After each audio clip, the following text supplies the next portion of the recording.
Welcome. I am the H-Town vet, and I'd like to welcome you to this live stream, a place where we will discuss a variety of benefits available to veterans, active duty members, and their dependents. We want to thank Jay Oliver for being in here first. We appreciate him. And we want to thank Coasty for following him up. Let us check the sound, and y'all let me know if everything is going okay. Let me do that now.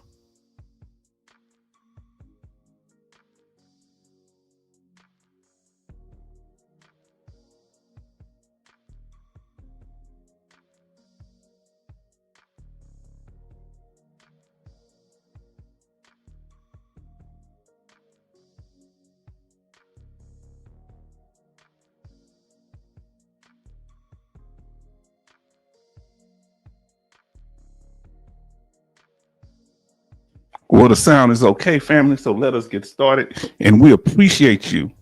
And y'all let us know how it is. But like I said, I am the H-Town vet. And I'd like to welcome you to this live stream, a place where we will discuss a variety of benefits available to veterans, active duty members, and their dependents. Family, we got a lot of information to cover tonight. If you stay to the news section, we actually have to skip a few sections to cover the news because we got breaking news up in here tonight. You understand?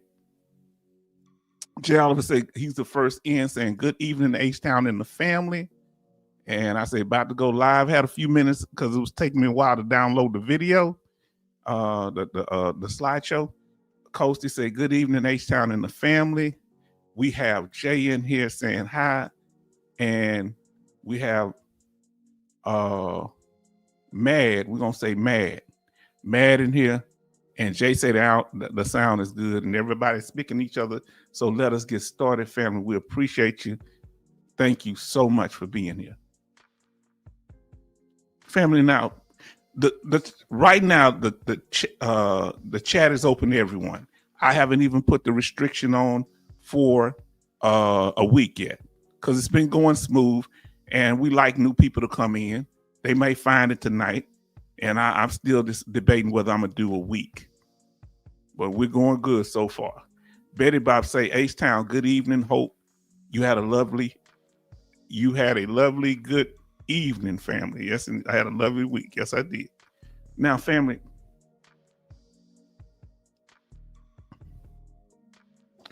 we got for those that are new to the channel, yes, you can chat, but no trolling or there will be a block party.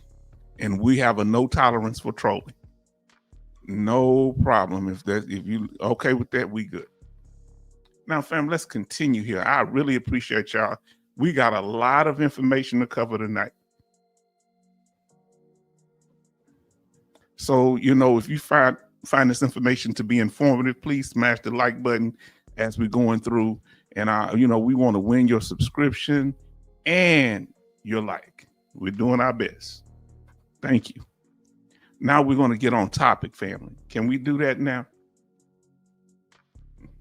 Can we do that? Let's get on topic. And the topic for tonight is the states with the largest veteran populations. That would be Texas, California, and Florida, respectively. And this is from research in 2023. So, family, Texas has 1.4 million. I just do the whole number, 1,408,010. California had 1,355,920. Florida, 1,347,330. Yes, Texas has surpassed California when it relates to veteran population. But that's that. Let me put y'all little comments up. Thank y'all. And Vin say good evening. Vin Oliver says good evening, family. And we have our brother coming in, Charleston, say evening, H-Town. Family and shipmate Betty Bops and Shining Star on H-Town. Thank you. I'm going to tell you, I just love the fact that y'all really have respect for your branch of service and the camaraderie that y'all have. That really means a lot, because we love each other as veterans, but the fact that y'all show love to each other in y'all experiences, the unique experiences you had in the Navy or the Marines, Coast Guard, we really appreciate y'all. And of course, the U.S. Army. I hope I didn't leave a branch out. And now, family, so that's the topic. The question is, why do so many veterans call Texas, California, and Florida their home? We're going to do our best to answer those questions today. Answer that question tonight. So what we're going to be covering is this: 10 topics, okay? That's the overview. The birthplace, we're saying that people choose these states most, in my opinion, is because that's the place of birth where they're from, or the state that they entered the military from. People tend to go back where they're from. Number 2, the cost of living of the states. This may be true for some states and not true for others. Like California, not so much because it's a high cost of living. But Texas and Florida have a lower cost of living than California. But in some ways, the cost of living is going up. Now, then no state income taxes, okay? We're going to talk about that. That's why people tend to move to certain states, veterans in particular. State geography, the layout, mountains, the climate, all those things, and the climate, whether it's cold or hot, snow, flooding, all those things. Economic opportunities and jobs is another reason veterans move to certain states. U.S. population by state. The states that are more heavily populated, veterans tend to go to those states. Relationship and family ties will cause us to move to certain states, even though we're veterans, and that's not related to our veteran status. State and local politics. If you're conservative, you are liberal, that might affect what state you live in.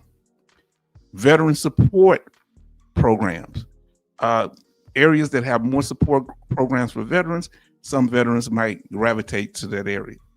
And last, number 10, state benefits for veterans and their dependents. That's one of the reasons, the main reason why I came to Texas. Family, we're going to get through it. And y'all can comment throughout about it. Number 1, the birthplace or state of military entry. If y'all don't mind saying, what state did you enter the military from? And was it your home state? If it wasn't your home state, specify, just let us know. If it was your home state, just put the state. So I went in from Texas, and Texas is my home state. And you could just so I went in from Texas. What state did you join the military on your DD-214? Let us know. And let us continue. It was the state I was born and raised in. Did you go in from the state that you were born and raised in?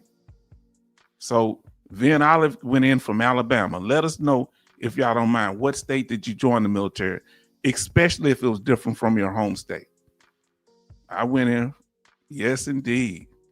Born and raised in Texas, Houston to be specific. And so, family, let's see what y'all saying. And also, not just where you were born and raised, the place that you joined the military from. Okay? So we had, now this is interesting. Vin Olive, Alabama. We have Betty say she went in from New York. Listen to this. Mad went in from Puerto Rico. Not my home state, though. Interesting. Oh, you got a story to tell. California for J. Olive, Marines, and Texas for Air Force. 2 different places. Took oath, Pennsylvania, home state. I took oath in Texas. Now, people, we go to certain places because we have family ties there. We leave, and we may leave from our home state or where we're currently living. Yes, indeed. And y'all let me know if y'all like when I put videos. I could put videos in. Now, look at Big Blue. Now, Big Blue says, Illinois. Big Blue, so good to see you. Now I want to ask y'all a question. Now we're going to get in. Where was your basic training at? Huh? I'm going to let you know what mine was. I hope I'm using the right letters. Is it KY for Kentucky? I went in. So where did you go into the military? What was your basic training at when you left home? Mine was Kentucky. Where did you go to do your basic training, fam? And this is wonderful. 10 watching and 8 likes, family. We hope we can win over your likes, and we appreciate you. And thank you for watching. Let us know, where did you go in from, family? I went in from Fort Knox, Kentucky, too. Oh man, were you an armor crewman? I was a tanker. So Fort Jackson, okay. Van Olive, Fort Jackson. Okay, we learning some stuff here. Where did you go in the basic training at? Were you nervous? Let's see what y'all got here. So we got Charleston say Great Lakes, Illinois, basic and A school. Let me ask you, that's why I did we call it AIT, the training school after basic training in the Army. We call it AIT. I went to Kentucky for my basic training and AIT. And Illinois wasn't that far from your home. So you could have went AWOL, Charleston. They shouldn't have had you so close to your home. Oh, listen to Betty. Betty Bob says, basic Orlando, Florida. Family, you had skipped up, so sorry. Family, we talking about it tonight. Were you nervous? How did you feel? I was nervous at first. Number 2, so we talked about where you were born and raised or the place that you entered the military. Number 2, a factor that affects where you move back to or where you move to after your military service. It could be the cost of living. Where did you go back to? Huh? As veterans. So Jay Oliver says San Diego and Lackland, San Antonio. Yes, indeed, because all the Air Force go through there. Big Blue say Fort Jackson, South Carolina. Basic Orlando for Betty Bob's. A school, Pensacola, Florida. I'm going to tell you something. You just went down to Pensacola because you want to go down there and wear your bathing suit and get a suntan. I know you're a black woman. You ain't worried about no suntan. Don't go off on me. I know. Coasty about to tell it all. You hear what I said? Coasty said, went in from Massachusetts, swore in New Hampshire boot camp, Cape, okay, May, Jersey. Oh, Jersey. New Jersey. In New Jersey right there. Betty Bob, she tried to get a suntan, and that just wasn't working. How you going to do that? You black already. Some of my best friends are black, so I'm not making a racial statement, huh? Well, my whole family here. Oh, boy. I need some sensitivity training up in here. Now, like we say, inflation is a big problem. If you having a problem, put an up arrow in the chat. Is inflation becoming a problem where you at? Or just put up arrow in the chat. Up. Put the letters up if you're having a problem with inflation. Put the word down if you're not having a problem with inflation. Let us know. Is inflation a problem? Just say a problem. Let us know. Say cold. Say 40 degrees, negative 40 degrees cold to be nervous. Yes, indeed. Was inflation an issue? Is an issue where you at right now? That's one reason people move to certain states. The cost of living, inflation, especially like places like California, extremely high. Not so much in Texas, but it's becoming, we're getting up there because of the population growth. And also Florida. California, that gas price, this is actually from California. A beast, almost $7 a gallon. Now in Texas, other reason people move here when the cost of living also, I'm just adding this in there, is the fact that the Texas Medical Center is here in Houston. I know it's called the Texas Medical Center, the largest medical center in the world. And if you are a disabled veteran, and when we get to the news section, I suggest that you stay here. But if you're going to get triggered, Charleston, let me tell you something. What we going over tonight, you'll give what's his name? Dougie a hug, and he be your best friend after you hear what this other gentleman says tonight. Oh, what you know about that? Yes, indeed. Charleston Zimmerman, Problem Food Electric. Yes, indeed. What's going on? See, the food is high down here. The property tax is off the chain. I don't pay it, but I feel it for my other people. Jay Oliver say Dr. Red Duke, the Texas Medical Center right here in Houston. Let me tell you something. One of the veterans I know, Vietnam veteran, got on the elevator with Dr. Red Duke. Dr. Red Duke was a Southern country man, but a master surgeon. He operated on when President Kennedy got assassinated. The governor at the time was in the car and got hit. He operated on him. And he was in the elevator, this Vietnam vet I know. And Dr. Red Duke was in the elevator, got in the elevator and started kicking the wall and everything. This is what he said now. And then when he left, he spoke, he just walked out. I guess being a surgeon such as himself was it could burn your brain. Very brilliant man, but people would sleep on him because he had a deep Southern accent. He's from down here. He said, "I'm Dr. Red Duke." Now, price of food is crazy, Coasty say. Wow. What's the most expensive thing for you where you're living now? We're going to talk about that. I'll ask that in a minute. Personal care. Wow. Yeah, so medical care. Do y'all have access to medical care, family? How far is the closest VA facility to where you live? I live, you can say time or miles. It takes me about 45 minutes to get to the VA, but I live out in Richmond. But the Texas Medical Center, sometimes they send me there. All right. They send me there to treatment. They study building stuff, family. You'd be amazed at how many more things being built over in the medical, all around the VA hospital, family. Did you hear what I said? How close to you are. And this is the Houston VA. This is the backside of the VA where the pool at. On the front where you see that glass that look is in front of the VA, you see it look like that. That's actually solar panels. And look like they got solar panels on top too. You catch the bus in the back. So how far do you live? Mad say 25 minutes.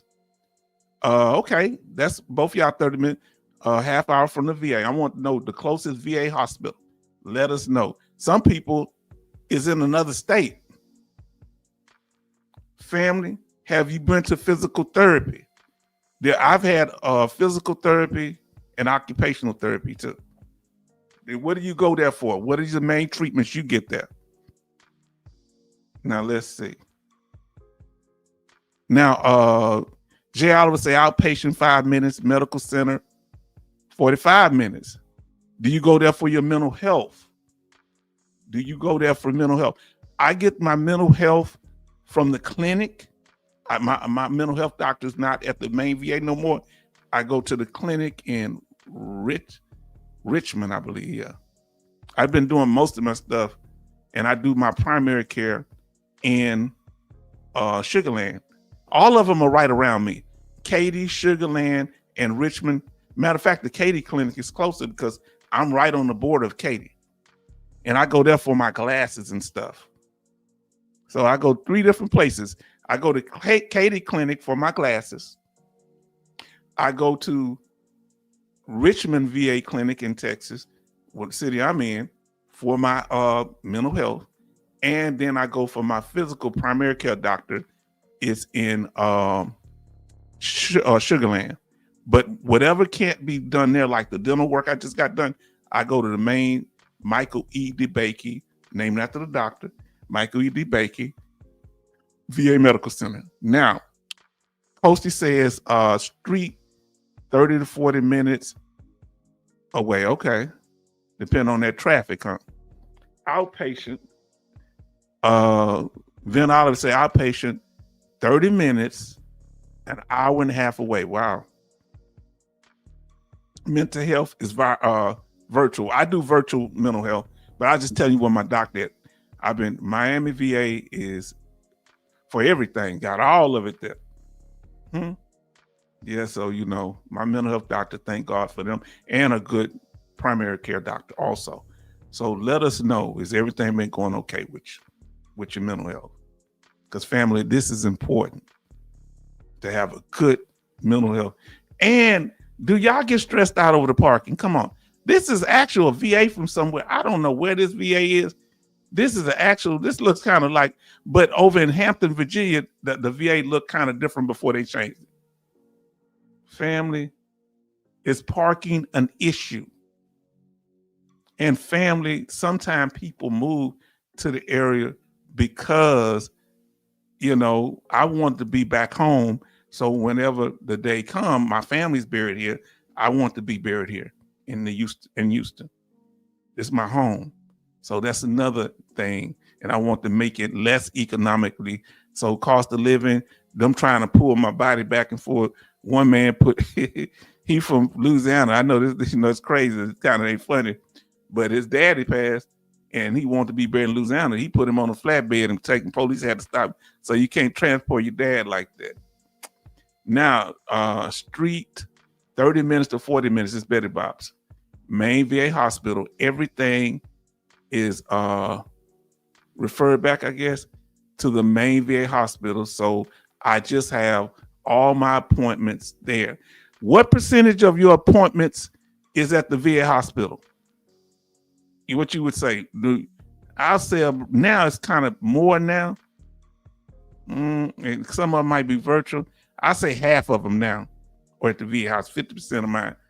Now, Vin Olive say the VA in Birmingham parking is bad. Yeah, we have to ride in circles. It's not as bad as it was. They're making sure they have security up there asking the staff, asking you, are you an employee or are you a patient? I say patient, they let me in. And then they were having people in the medical center because the VA, Houston VA Hospital is in the medical center. They was having people come over. I want y'all to hear this here. If Alaskan Ice is, she would tell you, and I know she's moving around a little bit, but I've been in contact with our sister because she's so important. Now, yes, my VA parking is a problem for wheelchairs, older, infirm, the run gymnast. I don't know what that word is. Now, parking at Baltimore VA is really bad. All the employees there. Now, yeah, but that's why I want to be here in my home state. I want to be buried here. And if y'all want to mention where y'all would like to be buried at, or does it matter, or do y'all, y'all may have different things, but I want my body buried. I don't want to be cremated. Now let's see what they say. Parking for veterans. Yeah, yeah. Sometimes, what was happening, the people in the medical center, they had to pay for parking every day. So what they would do, they would actually come to the VA, park their cars, and then one of the medical buses that would take them back to the hospitals where they were at until they got caught. That's why they started. First, they were giving us little validated parking. Small electric mini buses. Okay, I never heard of it. Jetties, I never heard of it. You teaching me something, family. But I want to be buried at the one in Bramwell here, and I know we're going to talk about it. And I want a tomb. I want a stone. With of course with the cross on it, because I'm from the Christian faith. Now another thing dealing with the cost of living is that government shutdown, family, and we're gonna get into this thing. We've been talking about it, and there's been a lot of crazy stuff, but we've been covering it all the way. We into it, family. The government shutdown. I went over to the VA because I rode. My daughter dropped me off. I was gonna ride the bus back home, and I went over there to get my award letter, didn't realize it was shut down. I forgot. I told y'all about it when I left the VA hospital. It's in the same parking lot as the VA hospital. Went over there. We were about 4 of us sitting there looking like, it was crickets. Government shut down. Number 3, we talked about this before, state income taxes. Now, let's talk about it. What people will move to states that don't have state income taxes. Let us know if you're one of the states that don't have state income taxes. Put the number of the state once we show it to you on in the chat. We really would appreciate it. Let's talk about it. California does have state income taxes. So let's talk about it. Income, payroll, they taxing. Let's talk about it, fam. And then them taxes, you're already getting federal tax, but a state tax too. Now, some states don't have no income tax. And we're going to talk about that. If your state has tax, just put the word tax in the chat. If your state has a state income tax, just put tax in the chat, TAX. Now, the states that don't have, that's on the top 3 states, Texas being number 1 state with the population of veterans, and then Florida, number 3. But as far as put the number of state, if you're on this list from 1 to 9, if your state don't have any state income taxes. If they have state income taxes, just put tax in there. So I'm from Texas, so I'm gonna put number 7 because we don't have any state income taxes, okay? No state income taxes in Texas. If you live in one of the states that's on here, that's one reason veterans move to these states. And then Betty Bob say taxes. So Maryland, I guess they have state income tax. Mad says 3, which is Nevada, no taxes. Okay, so no taxes there. Okay, family, let us know. And this comes into play if your family works. It's good not to have state income tax, even though your VA benefits are not taxed. If you have military retirement, it can be unless you're in one of these states. So Madre says Florida. Yeah, Florida's number 2. Mad says Florida. Florida number 2. And so yeah, no taxes there. Let's go with it, family. Let us know. The 4th reason people will choose certain states are more popular is because of the state's geography and its climate. Don't y'all like that that little slide right there? I like that. So in your state, then you have taxes, okay? Now understand, if you notice, the 3 most veteran populated states are where? They're in the warmer areas. You notice that? You think that's a coincidence? What else do you notice about them? Now, Charleston says VA has no tax on pension, Social Security, which is good. Do you know if they tax military retirement? Let us know if you know that or not. I really would appreciate if you let us know if you know that, if you can inform us. Now, the big issue when it comes to climate, even though California, Texas, and Florida are in warmer states toward, closer to the equator, they have their issues. What are some of the issues in California? Earthquakes and wildfires. What are some of the issues in Texas, especially here in Houston? Flooding. We do have tornadoes also. We get hurricanes, but the hurricanes hit real heavy because, we're in Texas, so it kind of has to come up, and some of them dissipate before they get inland too far. We're about 45 minutes to an hour from Galveston inland, but Florida gets hit heavy with hurricanes. Family, I took my time and came up with this stuff. Thank y'all. So Florida hurricanes. Now, something else I want you to notice, A lot of veterans like living in warmer climates. It's because who in here was stationed at a cold place? Put the cold place that you were stationed at. That might have influenced you. Oh my Lord, let me put it. I got to put it in there. I was stationed in Kentucky in the winter. It was cold. I was stationed in Germany.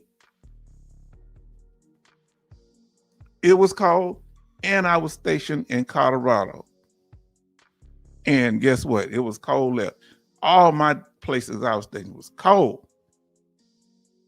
Cold, cold, cold.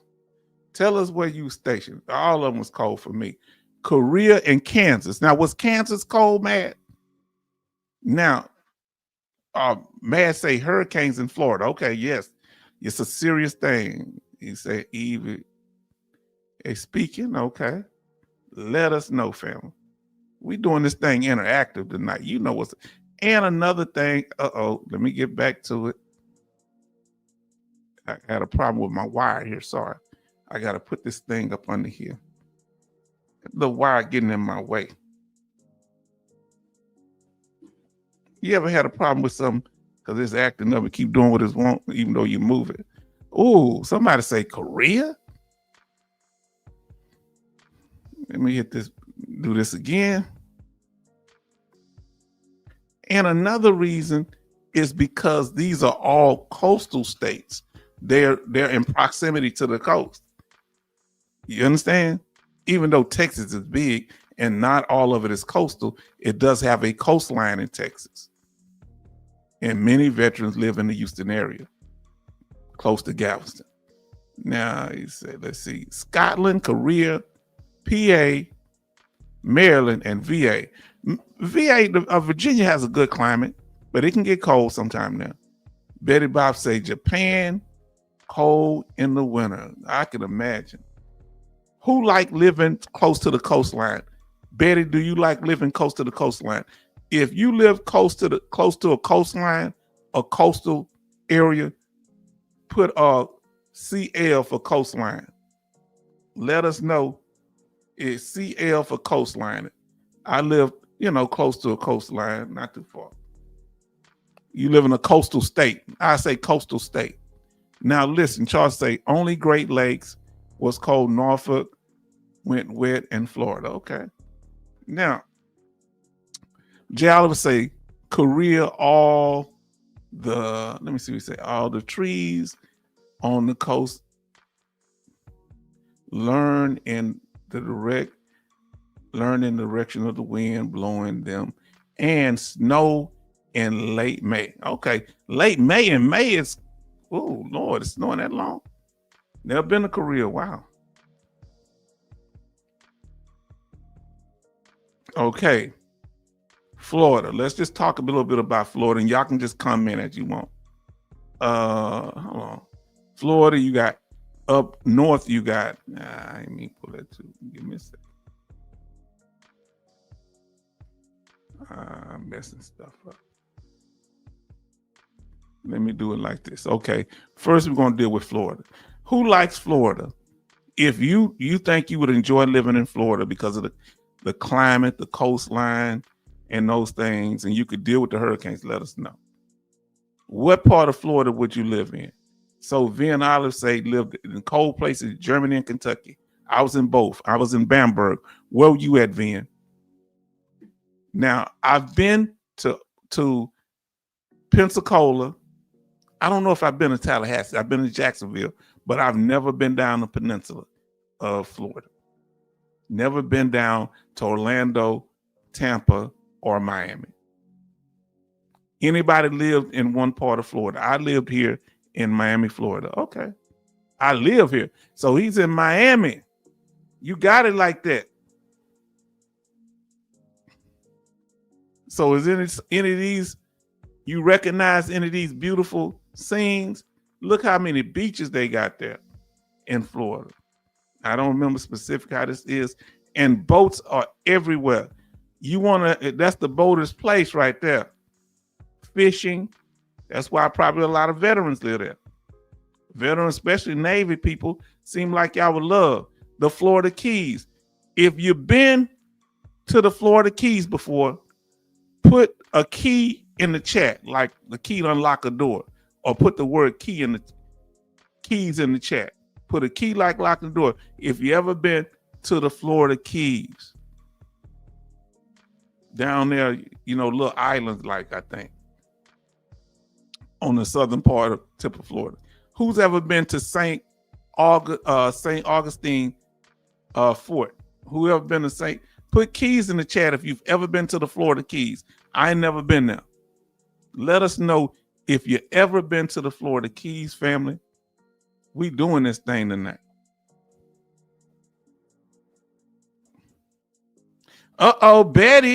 Betty traveling as a flight attendant and probably at the station down there. Look at I'm from the South and I haven't been.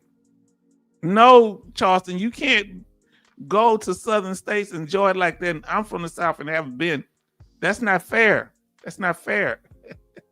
As my little cousin used to say. Have you ever been to St. Augustine's Fort?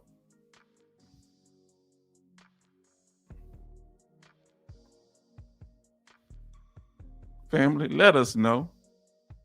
And what did you enjoy about being in the Florida Keys? Let us know. Would you go back? Did you go on a tour while you were there? Miami. If you've been to Miami, put Miami in the chat. If you've been to Miami, Florida, and what's different about Miami, let us know, man. What's unique about Miami? Have you ever been to Pensacola, Florida? Let us know if you. I've been to Pensacola. I stayed at the base there, but I didn't go to the beach. I should have went to the beach. Did I stay at? No, I didn't stay at Pensacola. I just went through. I just went there for gas. Jacksonville, been there for gas. I've been to Pensacola for gas. Let me stop lying. I stayed in the base on the naval base in Mississippi that's landlocked. Okay, Newburgh, Germany. Okay. Now is that Newburgh or Nuremberg? There's a Newburgh, Germany. I thought I heard it. So you say the culture, Mad say the culture is in Miami, Newburgh, Germany. Let us know. Cocoa Beach and Space Center.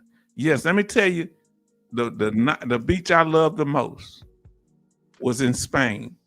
That water, it wasn't like the beaches here, like go out most of them like this. You go and it drops straight down 20 feet. Let me see. Jacksonville. Have you ever been to Jacksonville, Florida? That's more wooded area, I think. Yeah, I saw a lot of trees while I was up there. That's in the northern port. Family, what's your fond memories of Florida? Would you live in Florida? All right. A lot of the water parks and the other things dealing with the is it Disneyland or Disney World that's in Florida? All right. It's in High Place. We have a lot of water parks down here in Texas too, in Houston particularly, because it's hot. You're gonna have a lot of water parks. Do y'all have any in Pennsylvania, brother? Now here's the trade-off to living in Texas and in particular Florida. We're talking about Florida right now, hurricanes. Now, one of my sons live in Jacksonville. I like Jacksonville.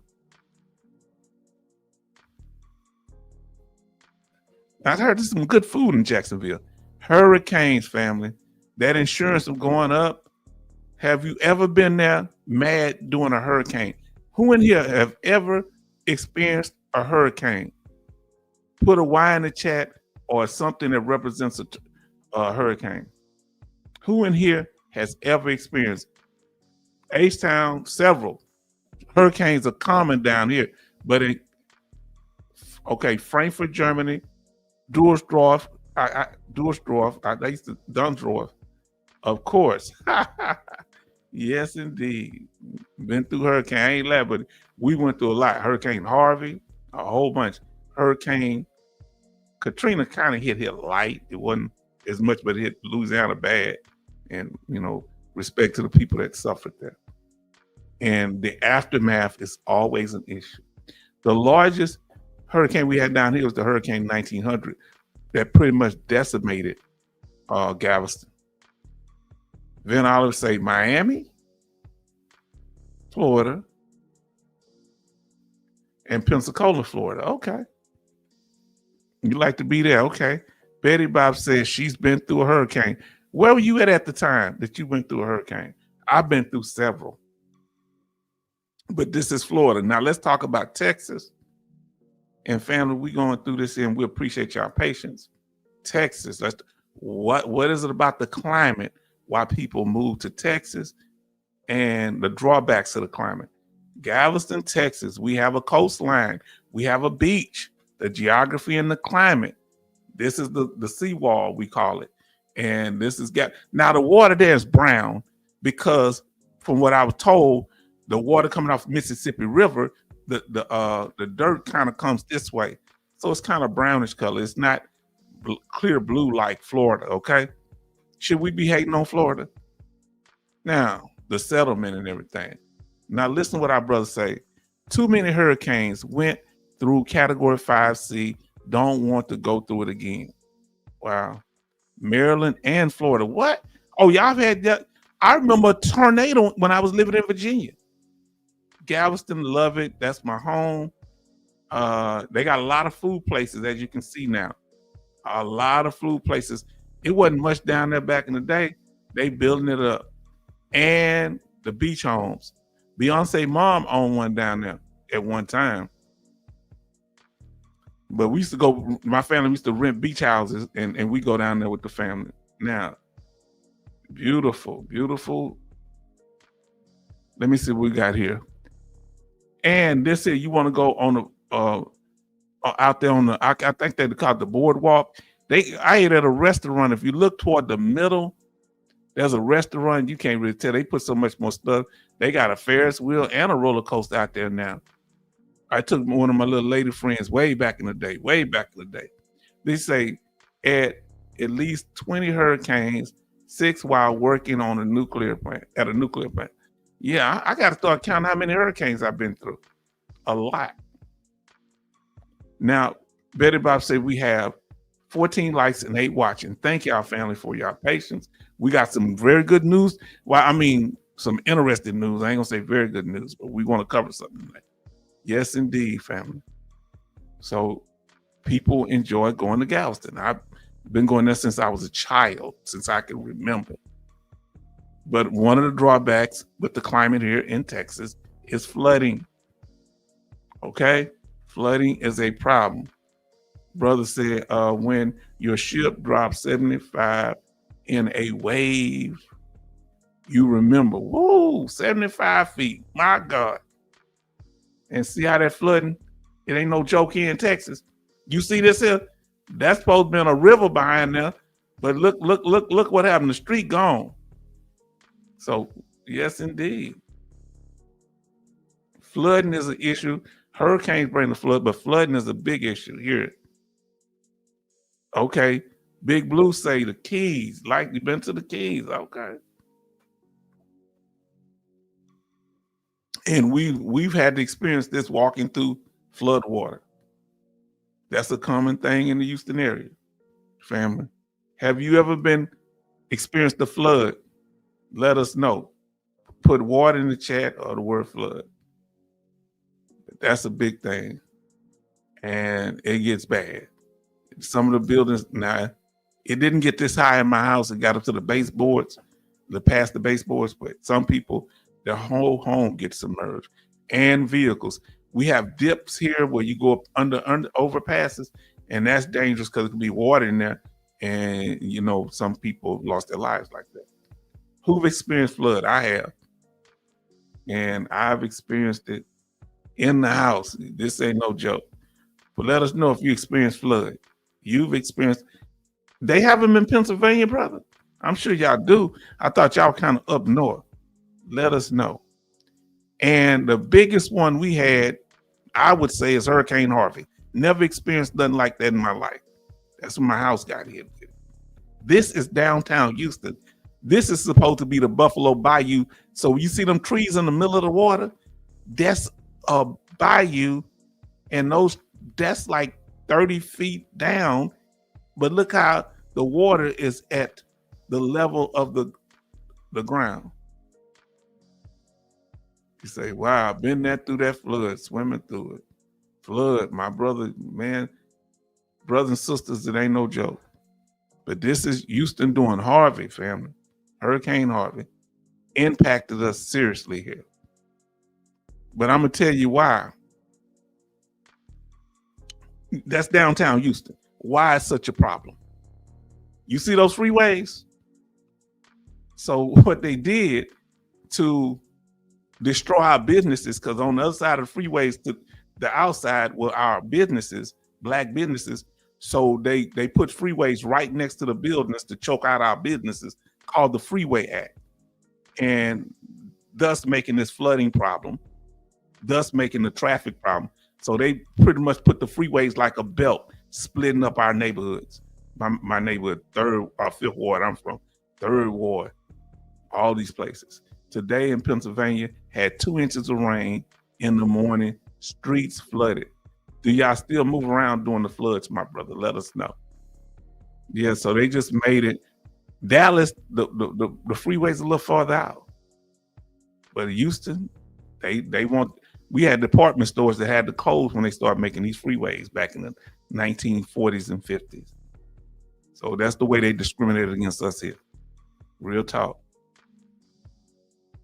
And family, tornadoes. Please let me know.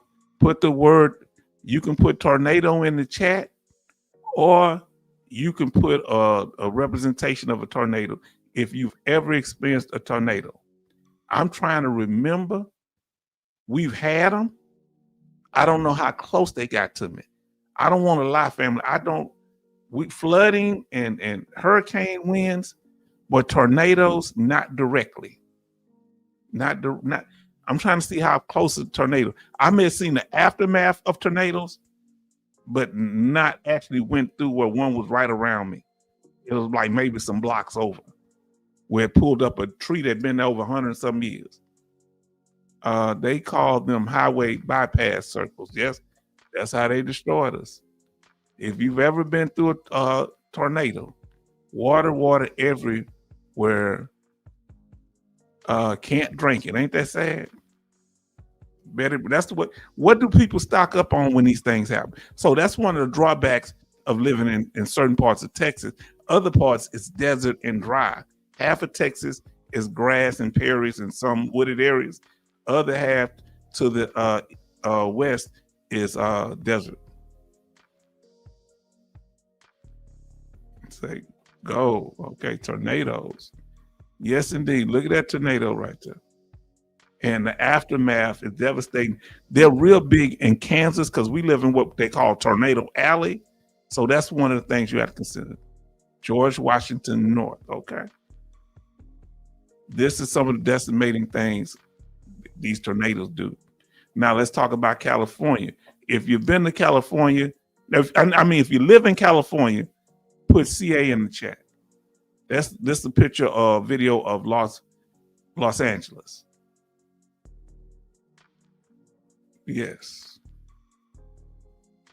Now, family, Los Angeles is one of the biggest cities in the United States. I forget if it's the largest or second largest. Now, here's the beaches over there. Isn't that beautiful? Look at all those people out there. I guess California weather, a lot of veterans like living there. Now California wasn't, I don't think it was in the top 10 though. Was it? No, California wasn't in the top 10 because it's so expensive. With our military benefits, it's not as easy to live in. But the climate is good if you got the money. Now this is going to be the one with the highest cost of living also. And the homes, beautiful. You know, it's like what would you call it? More of a desert area? What would you call it? Like tundra? What would you call California? How would you describe it? You say, Betty Bob say Washington, George Washington North. George Washington Bridge, make sure that blacks were on the top so we could not see New York. Yeah. So they did evil stuff like this then with the church. I'm telling y'all what they did. They went to church right after they did their dirt. Now, have you ever been here? That little bridge with that little thing on top of it up. Now I say quality looks bad in the first video of LA. Yeah, the air quality did look bad. Now look at some of the areas. You know, I think this the rock where that doctor. This is where there was a doctor that he took his whole family in a Tesla off the bridge. Nobody lost their life. They went all the way down, got stuck close to the bottom. And do you know his wife didn't break up with him?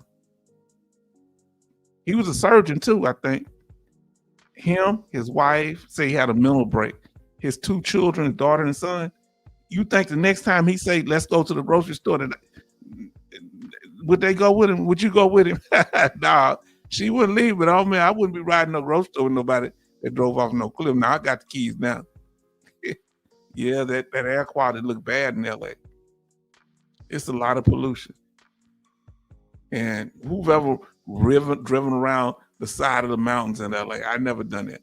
Only been to California one time for a military thing, but it's very beautiful. They make a lot of movies here. So why don't y'all want to move to LA?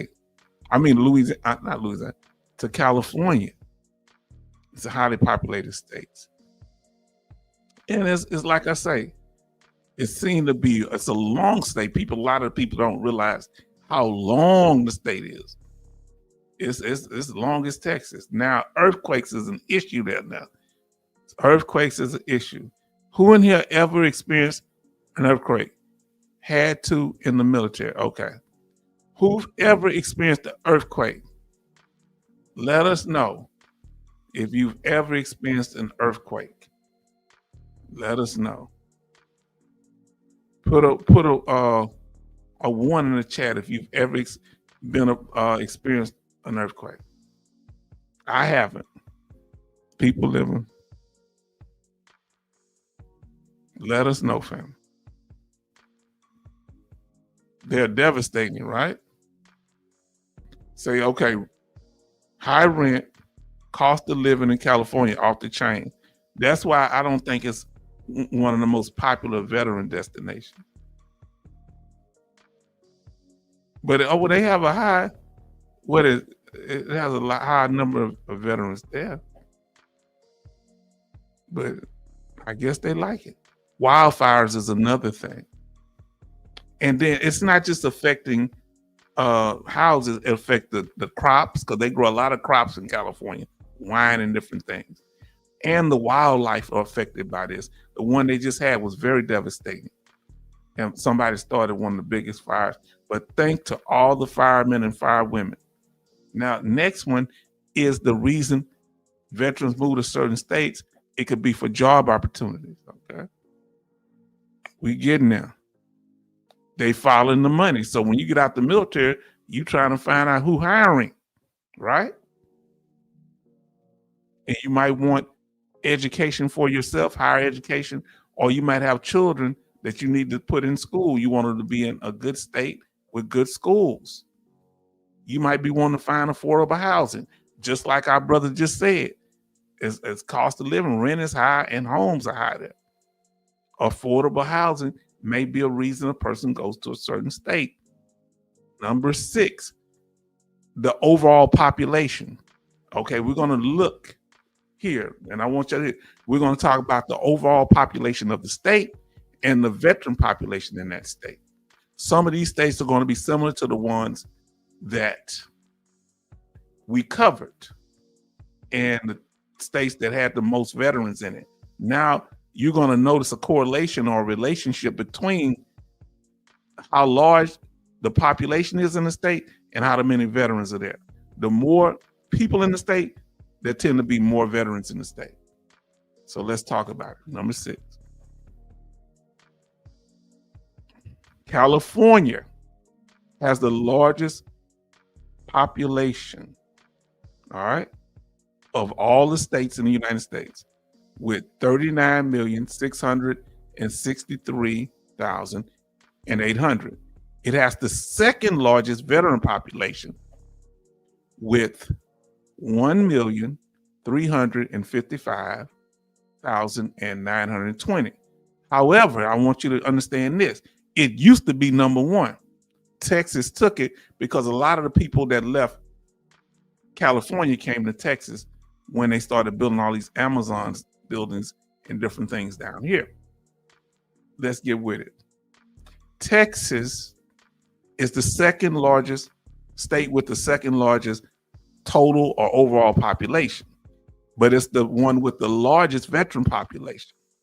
So it's number one when it comes to veteran population, number two with the overall population. All right. For those that have vision problems, I'm gonna read it. The total population in Texas in 2022 was 31,853,000. Oh, let me read that again. 31,853,800. The veteran population is 1,408,010 veterans. Then coming in third, now when it comes to total population, it's Florida, and it's also the third largest veteran population. So it's 3 and 3. So when it comes to the total population, it's 23,839,600. And it has 1,347,330 veterans.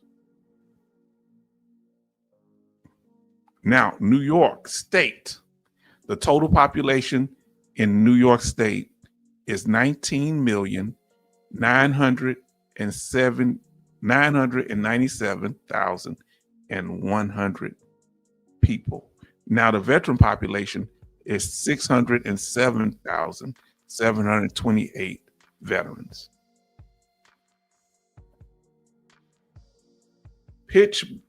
Pennsylvania.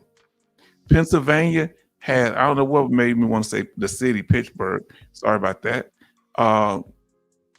Pennsylvania has an overall population of 13,139,800, where the veteran population is 656,112.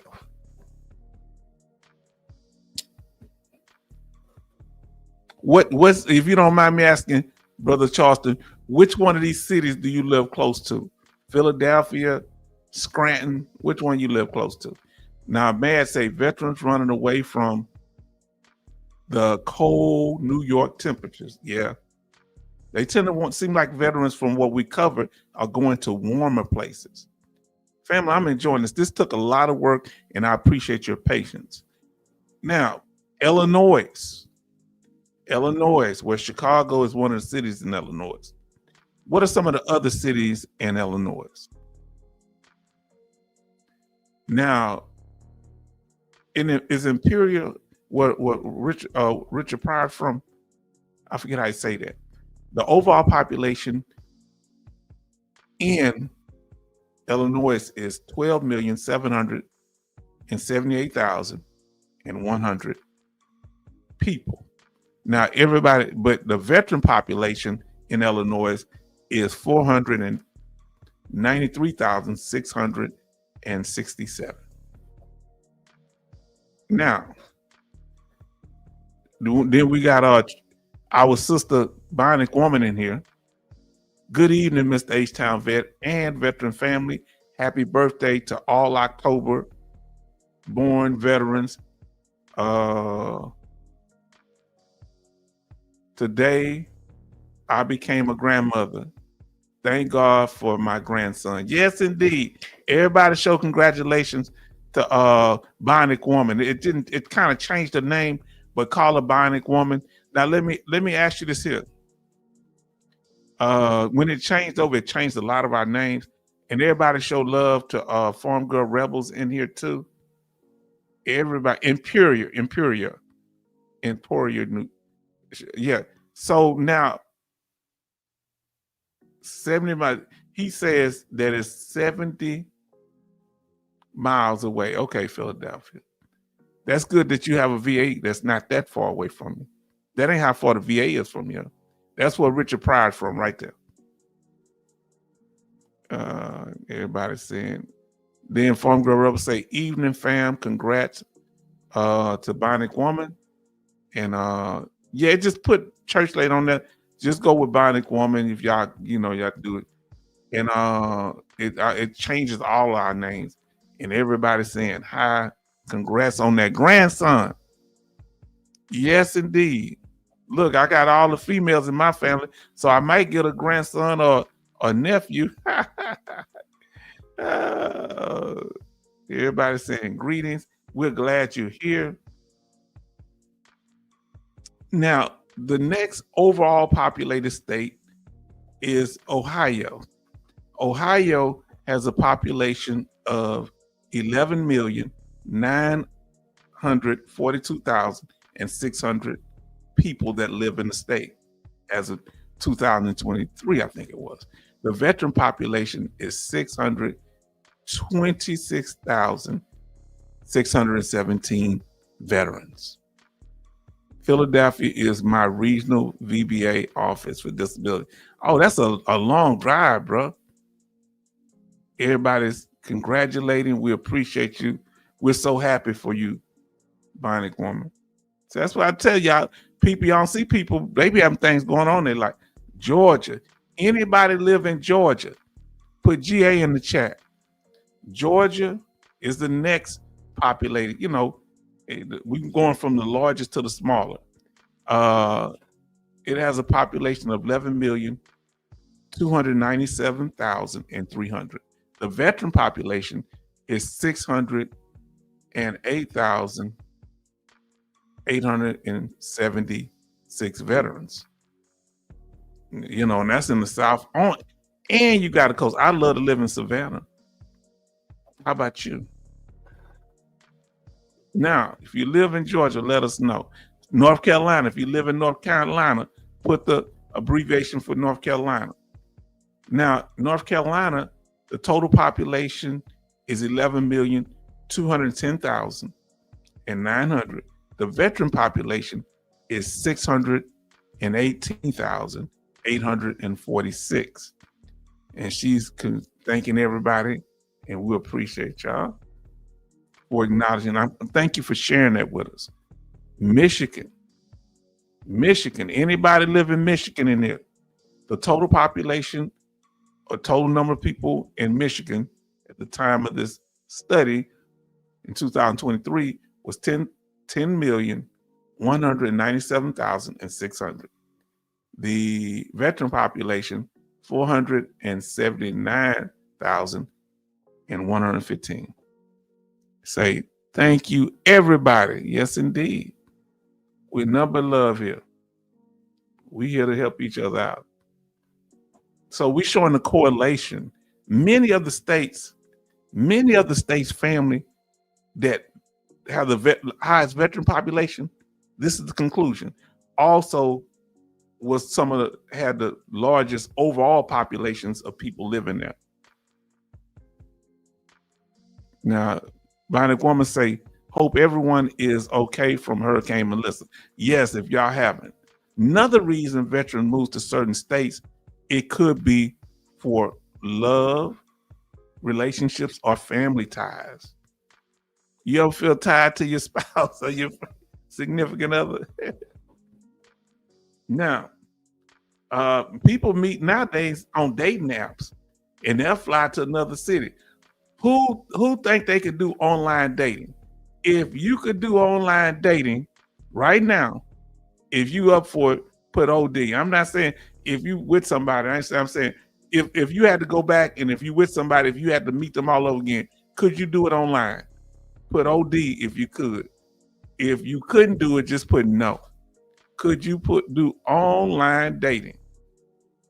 And like our sister Bionic Woman says, we hope everybody okay. If you had any issues with the hurricane, let us know. Who could do it? I can't do it. Mad say no. I gotta confess, I did do it like about 11, 12 years ago, but the woman gonna tell me that she was separated. I separated. You married? Oh, I'm separated now. You married? Now give me shot. Now, no way. Behind woman say no way. Farm girl say no. Charleston say no. Betty say no. Mad say no. Why couldn't you do online dating? Because more and more people are meeting their significant other online. People that get married, they met online, a lot of people. Why are we set in our ways? Should we be more open to things? What is your thing that if you had to do it, you wouldn't do it? Why? A lot of people, young people, are meeting online. Here's the problem, what I don't like about these phones. Oh, Lord. I'm like, I ain't gonna lie to Charleston. I'd rather get a cat. Matter of fact, it's a wild cat. I ain't gonna say wild, but hangs here. I take care of the cat named MJ because she black on the top, white on the bottom. So it called it like Michael Jackson, MJ. You remember the song, Don't Matter If You're Black or White. And so if somebody's sitting, these phones, yeah, you can hook up with people. But if somebody's sitting on their phone and I'm paying for food, I've been and left them. I've been and left. I ain't saying I wouldn't pay for the food, but they're gonna have to find their way home. I'm not gonna. We ain't gonna be on the phone when we eating as family. I teach my daughter and my nieces that ain't nobody on the phone. But a lot of people are meeting a significant other, and they're actually getting married. Family, don't you think? Would you recommend a young person to meet somebody online or encourage them? Let us know. Next one, state and local politics. Now let's see what y'all saying because y'all got some interesting things. Love my husband, but if something happened to him at my age, I'm more than happy to continue on solo. That's a cold game. Now, AI can change how you look online. Whoo, that's scary. Catfishing. Now, state and local politics. Okay. So I agree, Farm Girl Rebel. Boy, y'all are serious about this thing. Now, state and local politics, Texas politics tend to be, we're more liberal when it comes to, when I say liberal, I'm saying more open to people having their own weapons and stuff, pews. Yeah, that's you open carry, but you don't be open carry. Somebody know you got a weapon. Pretty Texas, is a conservative state, but you got people do what they want here. Don't nobody bother nobody. You can't force nothing on nobody here. We got some diverse areas, especially Houston, the most diverse city in the United States. Foods and everything. Now, this is state capital in Austin. So, family, a lot of times, let's see what you say. I have seen, this is for Farm Girl Rebel. I have seen my niece in person for years, just photos of her online. I haven't seen my niece in person for years, just photos online. When I finally did see her, I didn't recognize her because she used so many filters in all those pictures. Wow. Cats, his scratch for a reason. Yes, indeed. Oh boy, y'all something. Rose City D in the house. Thank you, Rose City D. Much love. I must have missed you up top. Yes, I missed Rose City D. Good evening, H-Town vet, and salute the chat. Sorry for missing you, bro. The thing skips up, so that was not intentional. Now let's see what it say. You show right. They're all in filters and stuff. That stuff out of control.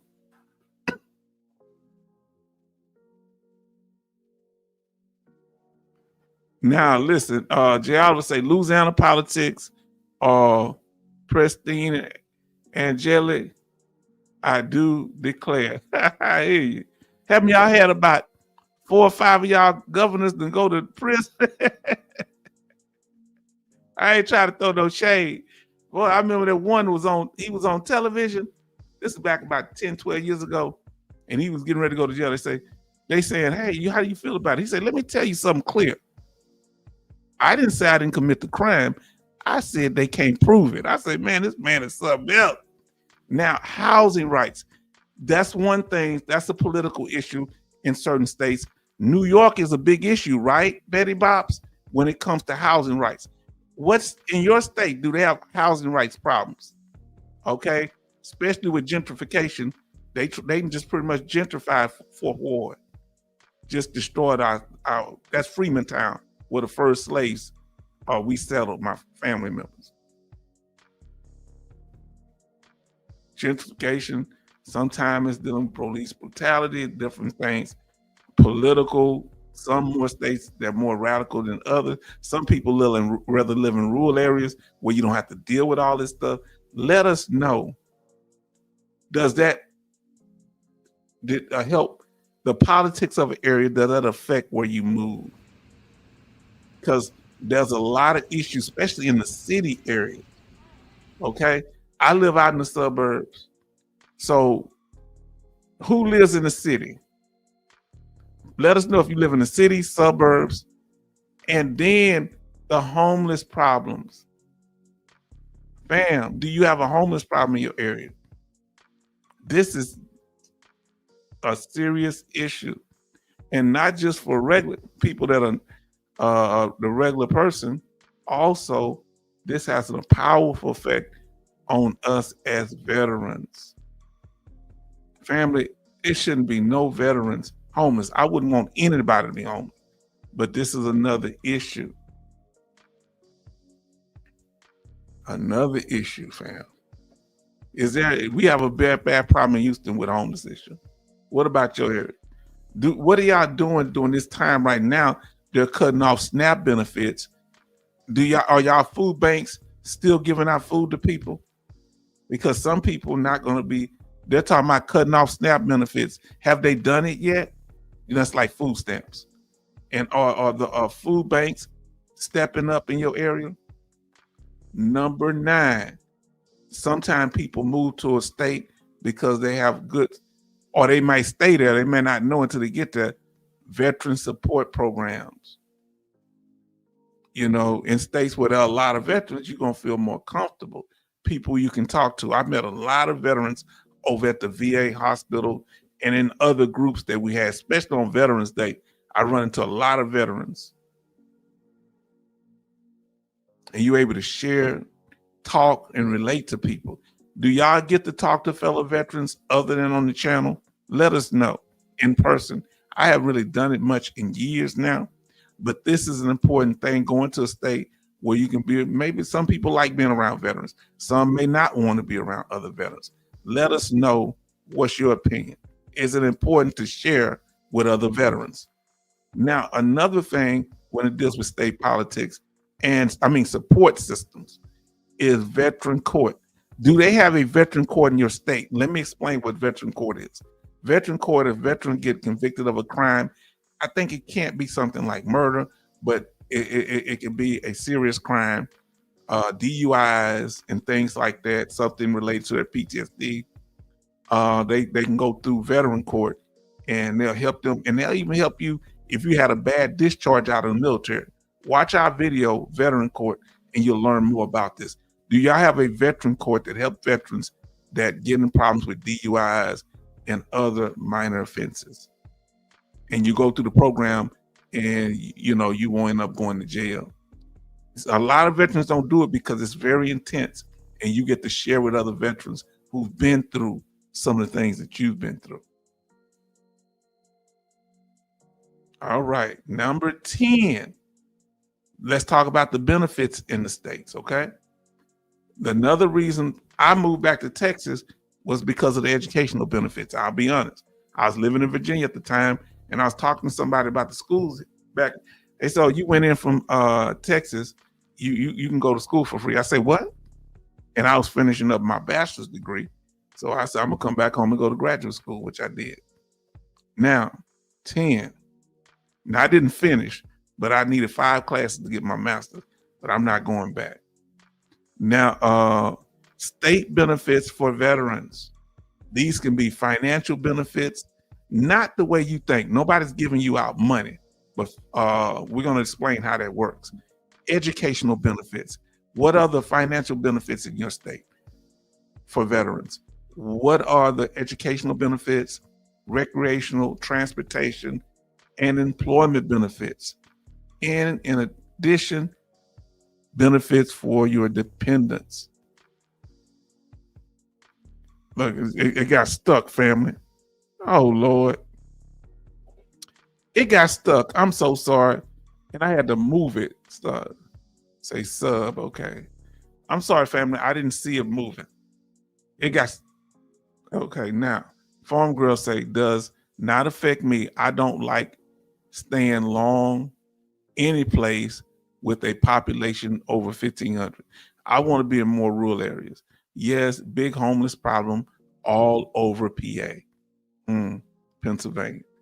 And they speaking, donating to a food bank. We got to start doing that again. I'm gonna have to get out there and start giving things out. Now,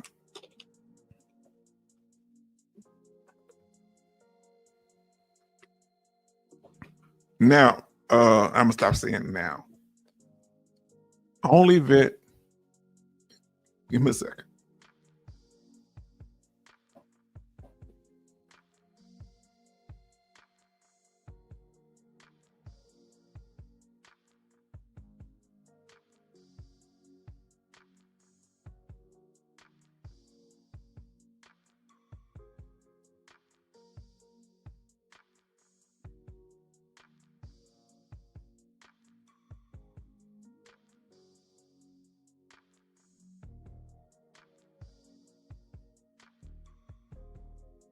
Sorry, family. I don't have a cold no more, but a scratchy throat. I don't know what it is. Maybe an allergy.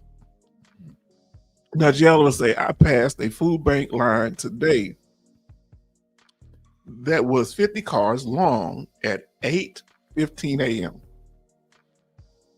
Sad, Jay. Yes, indeed. Now, I'll say the local government here just cleans up homeless camps and fence off. That's what they've been doing under the freeways here. My parish county has a veteran court. Okay. Never heard of veteran court. Yeah. They started a few years ago. Excuse me. We have a video on it that you just saw it, and we might revisit that too. But it's to help veterans that get into trouble. So find out if they got one in your area. It's sponsored by the local government. Excuse me.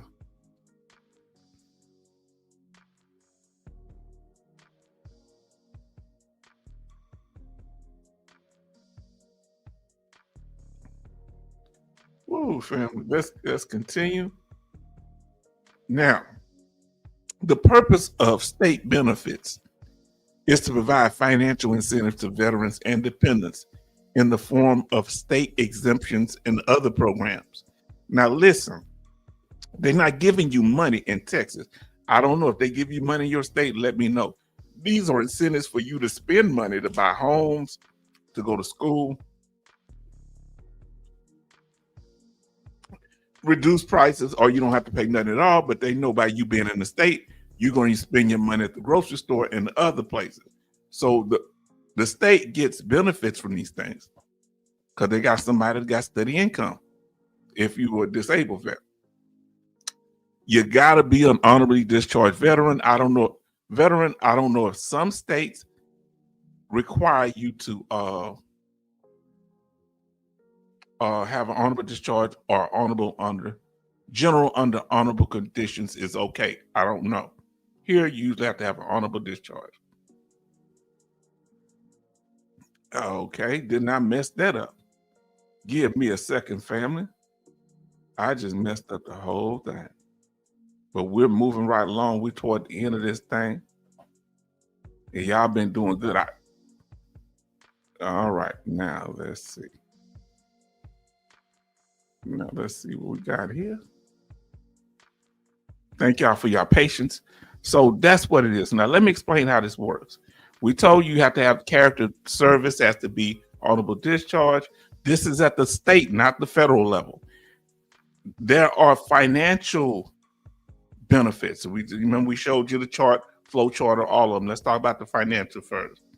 You save money. They're not giving you money, but you're going to save money that you would spend on college, that you would spend on buying land here in Texas, buying a home, riding on the tollways. You save money. Let me make sure. See, y'all, this thing gets stuck. Let me get this thing out the way. Let me see. Farm Girl say never heard it. Now, Rosie the D said H-Town, not throwing it out there, Burr. We donate to the food bank, and when I took them money, the lady started to tear up and was elated. Let us know, man. We need to hear stories things like this. I told her to thank God for the blessing. Come on now, I like that. People need it. Now, I think we have the second best benefit program here in Florida after Texas. I kind of agree because they got total tax exemption and everything. We're going to talk about it. Let's see I'm not going to show the different states, but I'm going to use Texas as an example, and you tell me if y'all have similar benefits or what different benefits y'all have there. They're not giving you any money when you go to the state. They give you incentives, meaning you're going to save money doing things. So you're keeping the money in your pocket. You might get it at low cost where you pay less than the average person in your state because you are a veteran or a disabled veteran. Even this could be in the form of loan programs. Like here, watch our video on the 20 benefits that Texas veterans get and dependents. And you can get land. You can live in a nursing home here, and you can do it for free if you're 70% or higher. And this is a state benefit. Come on now, family. Lower interest rates that people, regular person wouldn't get. You can get lower interest rates. That's why I say reduced, or it could be totally free, 100% free. So you might get where you don't have to pay nothing on certain incentives. So you can be exempt, tax exempt, of course. You can be exempt on tuition. They can waive here in our area. The housing. For example, now this may have changed. We went over this a long time ago, but some states you can get a total tax exemption, right? 100% disabled veterans, even IU and the spouse can get it too. In Texas, Arkansas, the spouse, dependent children, they can get a total tax exemption on the house too. Florida, we talked about that. Now, Illinois, you get the total tax exemption if you have a 70% rating to 100% rating. Well, that's pretty good there. Maryland, Michigan, you 100%, you get it. But remember, Illinois, it starts off at a 70%. New Hampshire, the veteran plus the spouse, even when the veteran passes away. New Jersey, wartime veterans get a total tax exemption. Every state does it differently. New Mexico does a total 100% total tax exemption if you're 100%. Oklahoma, the veteran plus the spouse. Pennsylvania, now you can get a total tax exemption at 100%, but you can't make over $92,593. That's a real odd number. Where that come from? South Dakota, if you're paraplegic, you're paraplegic. Nebraska and Virginia, if you're 100%, you can do it.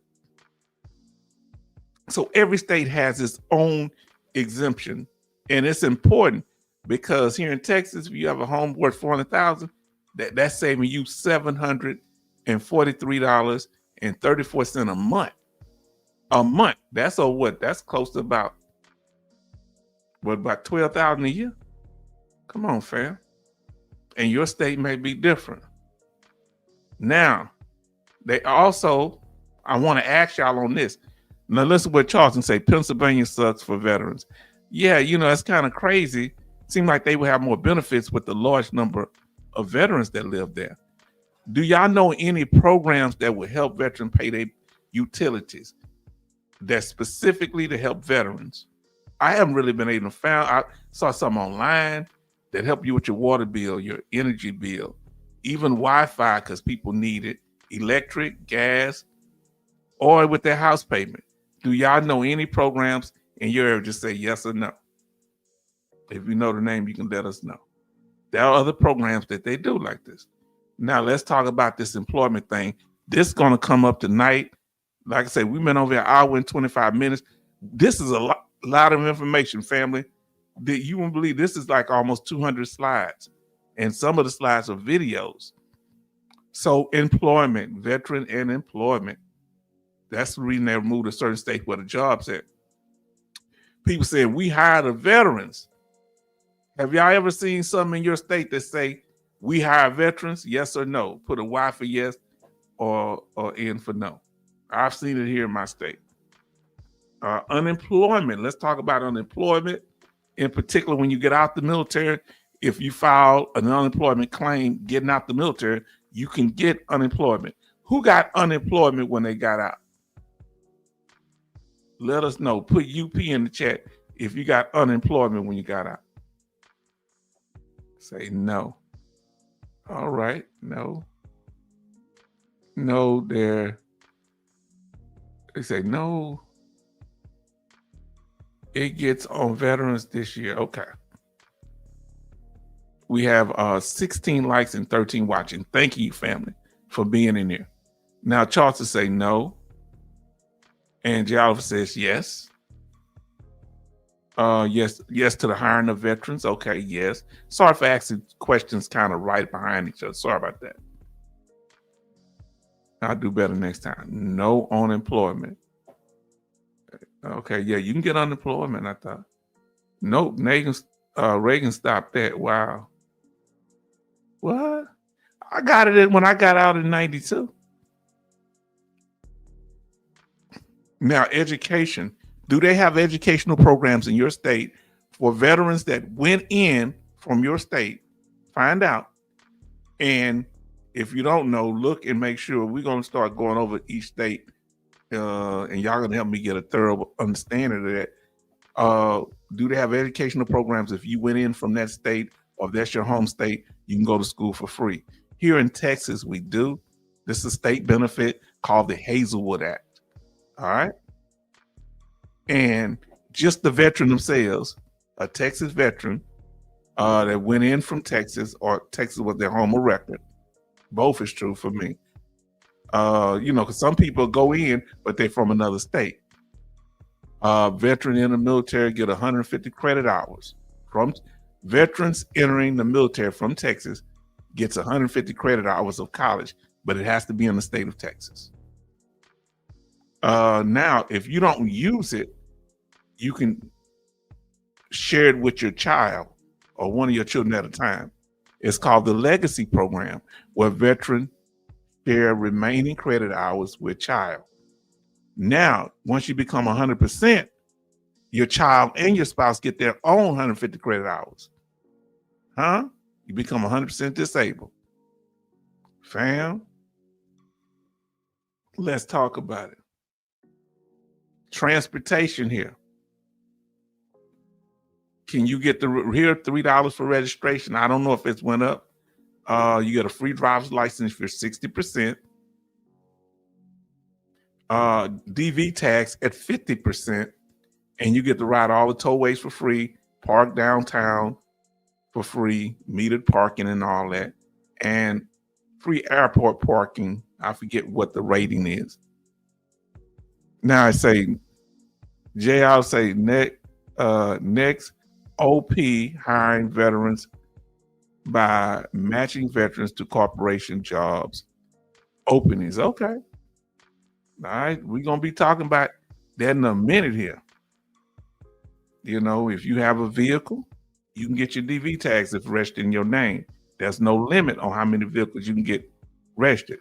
However, if you use the handicap symbol, you can only get one here in Texas, one handicap symbol.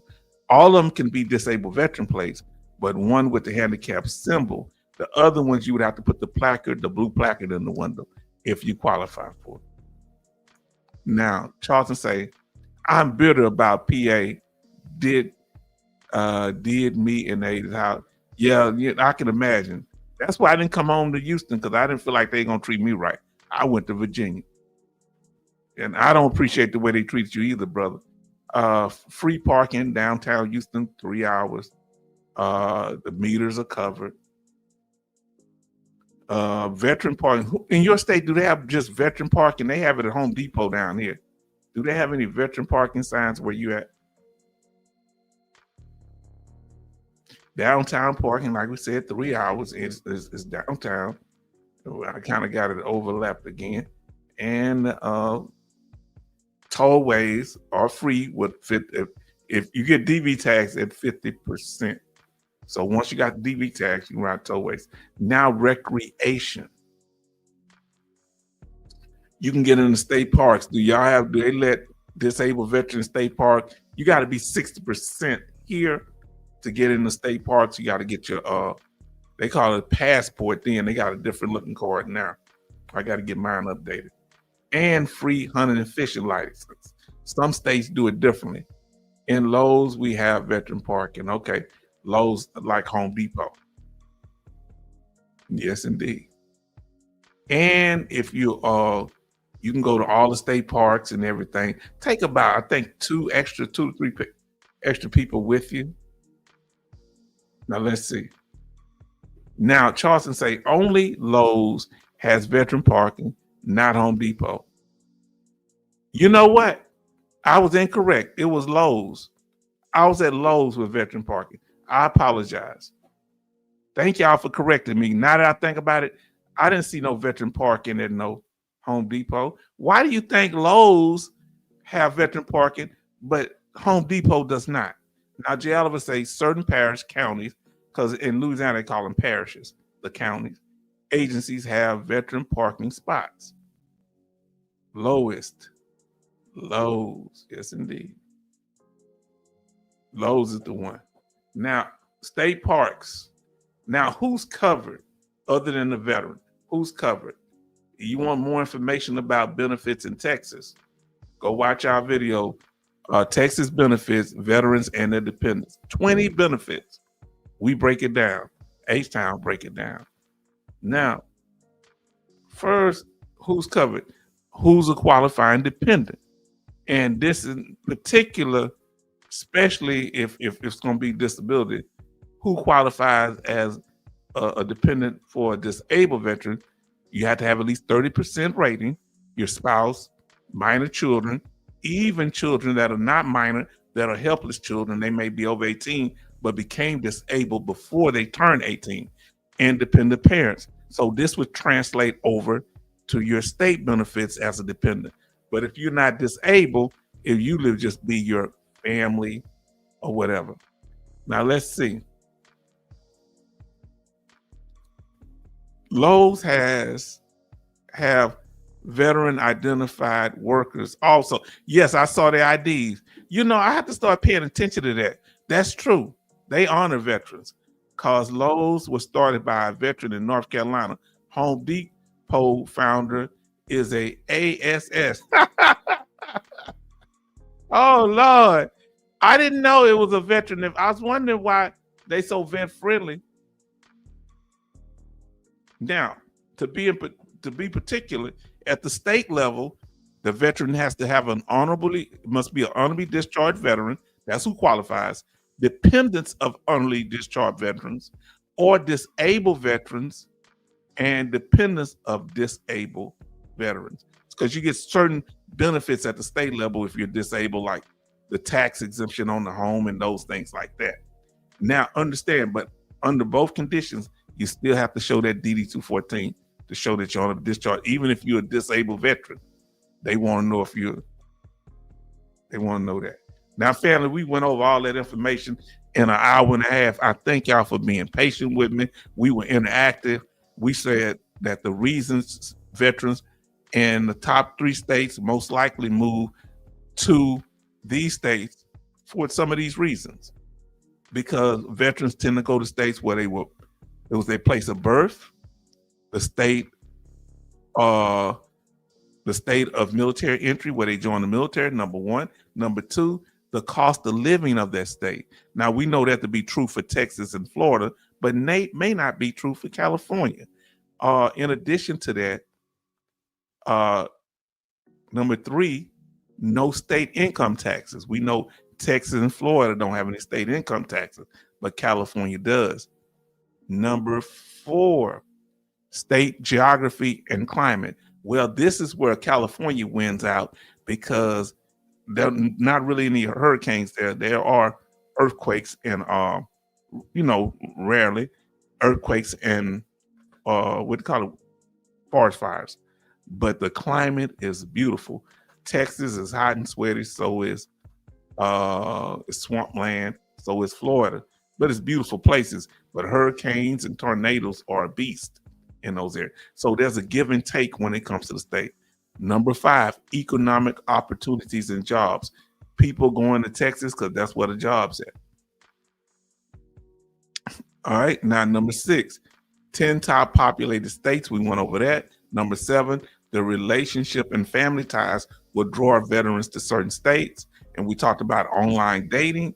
Number eight, state and local politics. So, depending on what type of homeless issues you have there, social issues or excuse me, fella.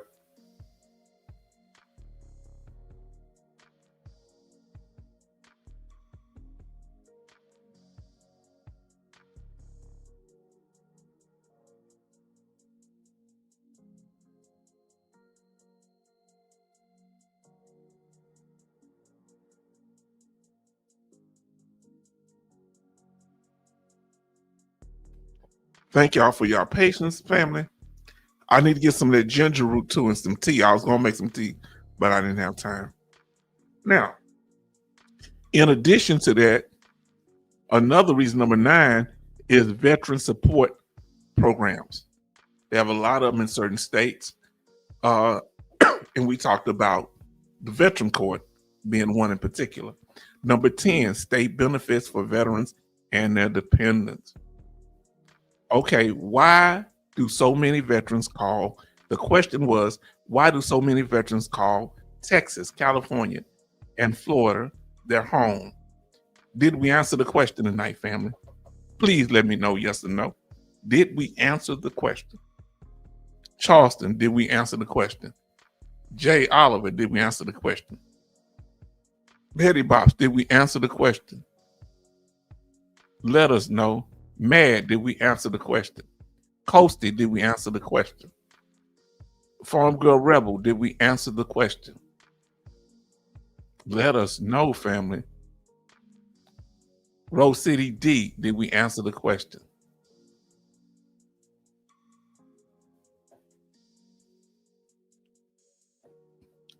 Bionic Woman, did we answer the question?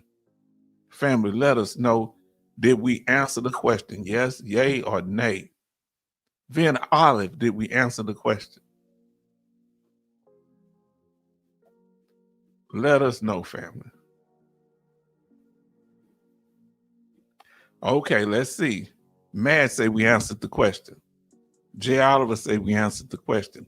Farm Girl say we answered the question. Charlton say yes, H-Town. Okay. And then we have Betty Bob says, yes, you did answer the question in great detail. And I did research for this, fam. I do this for y'all because y'all mean a lot to me. Now, family, I'm buttering y'all up because y'all ain't gonna not like what I'm about to show y'all. Y'all not gonna like it. I'm telling you. When you hear this here, in my opinion, you may not care for this. Now smash. Then I had a nerve to ask you to smash the like button if this information was informative. Please, if we want to earn your like, share it with others. We would appreciate it. And we want to earn your subscription if you're here.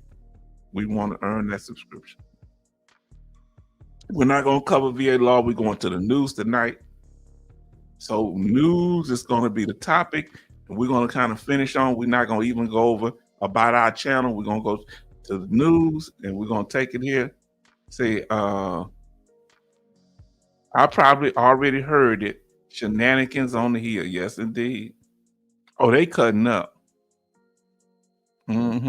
We have 18 likes, fam. That's a lot of likes and 12 watching. As people can watch, they come in and hit them likes. Thank y'all.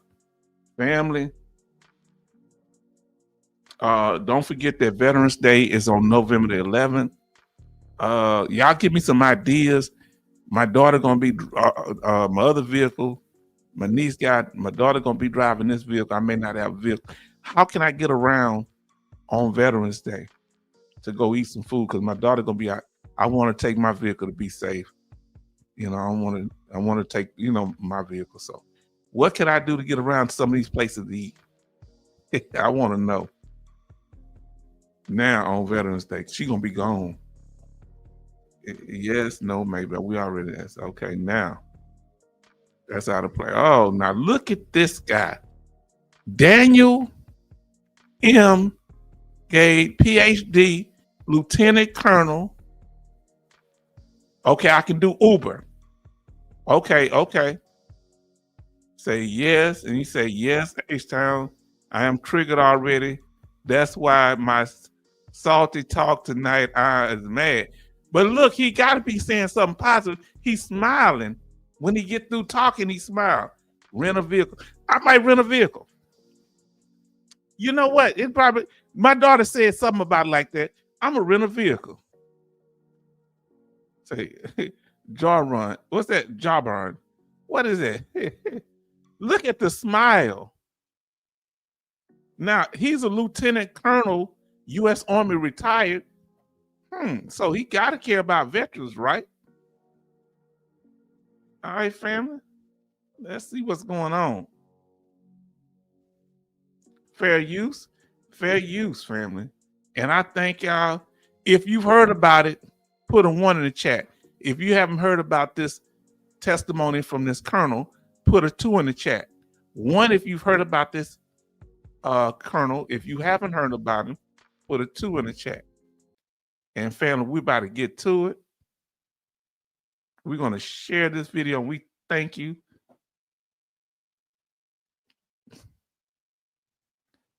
All right. Now, okay, so Charleston heard about it. Madre heard about it. Oh, yeah, this is, and they want us to hear about it. They want us to be upset. They're testing us. They're doing a litmus test. I want y'all to understand this. This is why H-Town don't play around when it comes to these benefits. I don't play with this stuff. This is why I don't talk about it. Come here. We make it easy, fast, simple. Come over here to H-Town. We're going to get you 100%. I told them, fool, now you can draw attention. You got us on the spotlight. You can blew up the spot. We can get it with no evidence. Remember that guy came up on some Sarge guy came up here? Got him up out the paint. The heck you talking about? Without no evidence. That sounds like fraud. Me gonna lie about the evidence? Everybody say 1, they heard about it. Okay, family. Well, H-Town gonna break it down and we gonna get your input also. Huh? Now let's get to this here. Let's talk about what's going on. And H-Town gonna break it down. Can we do that? My seat. We can now. I need a model of the joker. All right, now let's get to it, family. Thank you for your patience. Let me know if you can hear it, and let's get on to it. This gentleman spoke, Mr. Ryan, but he said some slick stuff about they need to get rid of some of our benefits. he kind of act like he was on our side, but this veteran of foreign wars representative said some little slick stuff, but we'll cover that when we cover this video in more detail in the reaction video. But we want to get to the clip of the guy that comes right after him. All right, is that all right, family? Is as they used to say in my family, is that all right? It's all right. All right, let's get. He thinks only combat injury veterans should be compensated. Come on now. Hold on. Y'all gonna make me look. Family, hold on. Is H-Town prophetic or what? Now, I want you to follow me. Slow walk this thing, right? Now, I want you to listen to me.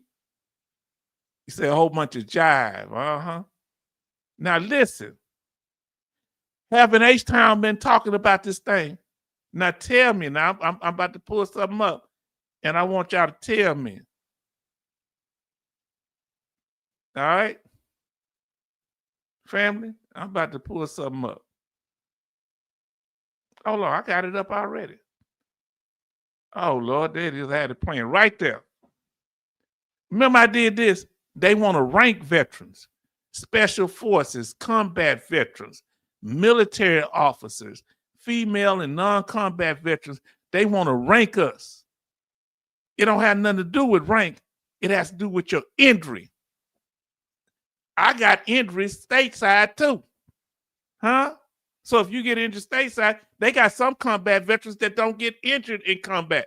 And they want you to be missing arms and legs, and they want to be able to see it, just like the Washington Post. So this is a concerted effort to attack our benefits.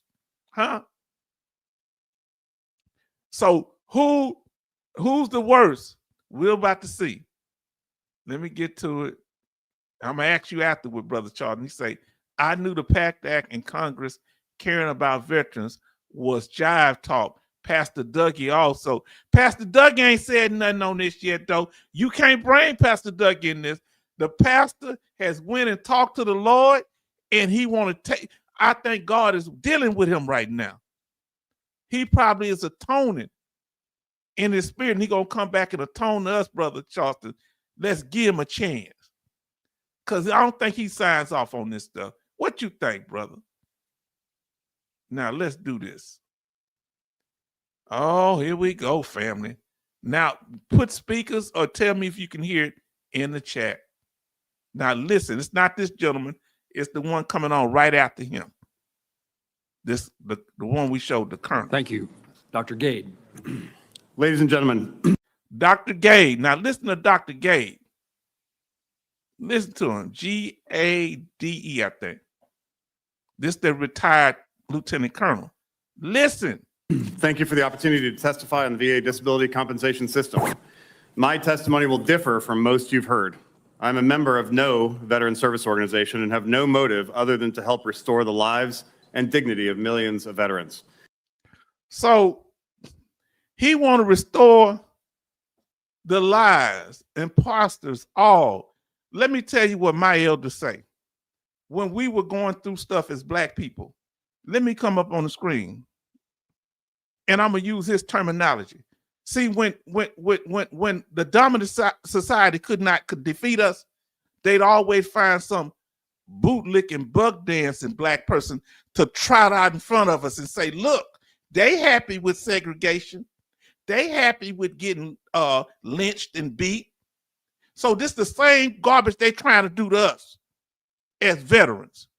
When they can't defeat us, they get somebody that's an officer that went to West Point, and we know they rock with us, the officers, huh? Aren't they the main ones that didn't want us to go to sick call? You got to go through them first. Let's talk about it. This guy takes the cake. I don't think I can listen to him one more time. Jackass. I'm sorry, sister, if you can't mute it if you can't, but I want you to be look at his face, at least what he's saying, because he's dangerous to us. I understand if you can't, though. Let's do this. Listen, I'm going to break this down. Something I want to hear him say. Listen to what he said. By submitting questionable evidence for a hefty and illegal cut of the action. To testify on the VA disability compensation system. My testimony will differ from most you've heard. I'm a member of no veteran service organization and have no motive other than to help restore the lives and dignity of millions of veterans. He want to restore the lives and dignity. He want to give me back my dignity. I went in the military. Let me tell you something. We're tired of people talking to us like this, especially as a black man. They don't want. I went in the military because I ain't had no job. Either I had a job, I had the choice to sling some dope out on the streets or rob somebody or join the military. They put them freeways, canceled all our businesses. So you want to give me dignity. I needed money. That's why I joined the military. And because of the patriotism of my family joining the military, several of my family members. So he want to give me back dignity. I need money to pay bills. He's talking about dignity. Who is him to talk about we don't have no dignity? He's saying we don't have dignity, family. He gonna give it to us. Huh? I thought dignity was something. He gonna restore our dignity. Who is he, God now? I have words for this guy. Words.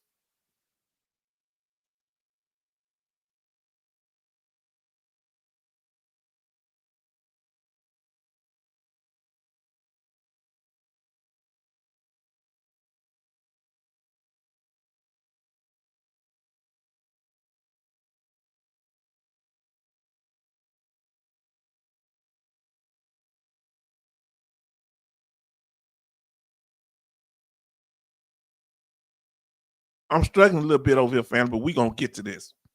Now, so I'm so glad he is going to give us our dignity. He is so heroic. Troll. I hear you like, I'm with you, sister. He is Lord than a weasel zipper. Come on now. But he going to give us back our dignity. Look, but he going to credentialize himself. Remember, when somebody come to us, the first thing they do is credentialize. Oh, before you start attacking me, let me let you know who I am. I'm this person, and I had this rank, and I went to the exclusive military school, the same school that George Washington founded, West Point. I am a West Point graduate. I lost body parts in the war, and I don't trivialize that, but you don't trivialize somebody that has PTSD, that has a skin rash. We don't judge veterans based on what we can see as an injury. We respect them based on their psychological, physical, whether they're visible wounds or not. We respect them. But hey, let's see. As y'all can tell, this guy got my undies in a bunch. Oh, that's what we used to say. Now let's get to it. But let's give him a chance now. Let's give him a chance. He might have something good to say. For too long, you've been told that the best way to care for veterans is to shovel billions of taxpayer dollars into their pockets. He used the word shovel. Billions of dollars in our pockets. So did somebody shovel your benefits in your pocket, or did you fight for your benefits? And some of you are still fighting. Some of you had to spend money to fight for your benefits. He's saying somebody just gave it to you. They didn't just give it to you. They forced it on you. Watch the gentleman to the back. I think he's a veteran. To the left, he's shaking his head. He hot about some of the stuff. Pay attention to him too. They shoveled the money because he's from the elite class. And he thinks that we just get stuff. This approach has resulted in a veteran class that is sicker, more marginally employed, and more suicidal than ever. So we sicker because we get treatment now. We're sicker because we're more marginalized because we get the benefits. And that's what I peep my game. You're not even a full bird colonel, but retired. You didn't make general either. That's why he probably got an axe to grind. Oh, but he went, I'm not beating up on West Point, but he went to West Point. But he probably didn't know how to treat his soldiers. Can you imagine this being your battalion commander? That's what we call it in the military. It's a light colonel that's over the battalion. Can you imagine this guy, if a soldier needs some help, talking to him, having to talk to the colonel about something? Oh, but he has a PhD too. Bet he uses VA benefits to get his PhD. But y'all gonna feel sad for him. Don't you talk too soon. This man sacrificed now. Now listen. Yeah, he probably did, but he don't want you using your benefits to get him. But listen to his story. By paying veterans to be sick, we create more sick veterans. Paying veterans to be sick, you create more sick veterans. Paying veterans to be sick. They pay veterans not to be sick, but to compensate them for a loss of use of body parts, mental capacity, the loss of use, the loss of the ability to earn income in the private sector. We can't get life insurance sometimes. We can't work at jobs. Let me come up on the screen. I know I'm been cutting it up. Let me tell you something. Do you know they have certain jobs that you have to tell them if you was in the military, if you suffered from PTSD? They was doing that back 12 years ago. Did you know that down here in Texas? They want to know if you have a mental health condition. That'll cancel out most of us as veterans. The nerve of him and I'm triggered. Separated from meaningful lives of purpose, and we deepen our suicide crisis. I developed this. So by getting benefits, it makes us more depressed.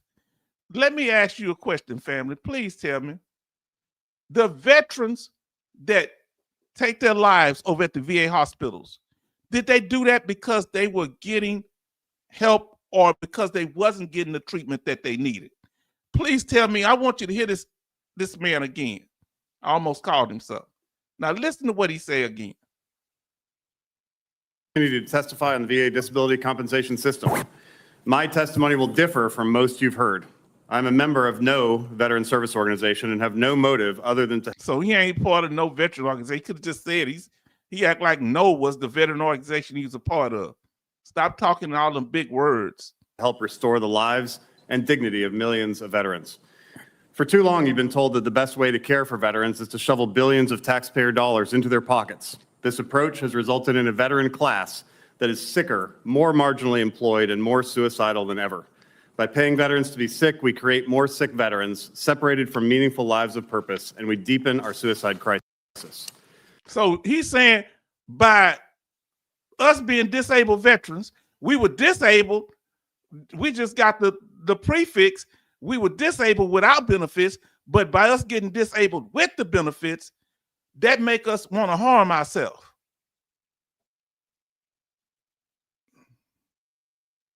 Wasn't getting help. VA is the last hope. It was, in my case, same thing. He don't see that, don't care. Does he see himself as a veteran or as a politician or as the upper class? I developed this perspective through hard experience and long study. I was wounded in combat twice, losing my right leg and spending a year at Walter Reed. Hold on. Why would he go to Walter Reed? He didn't have to pay for Walter Reed. Shouldn't he went to an outside doctor? Why is he using these medical benefits? Huh? If you don't want us to get the help, why you want us to, if we don't get compensated and he lost his body part, who paid for that? Who paid for his prosthetics? Did he pay for it?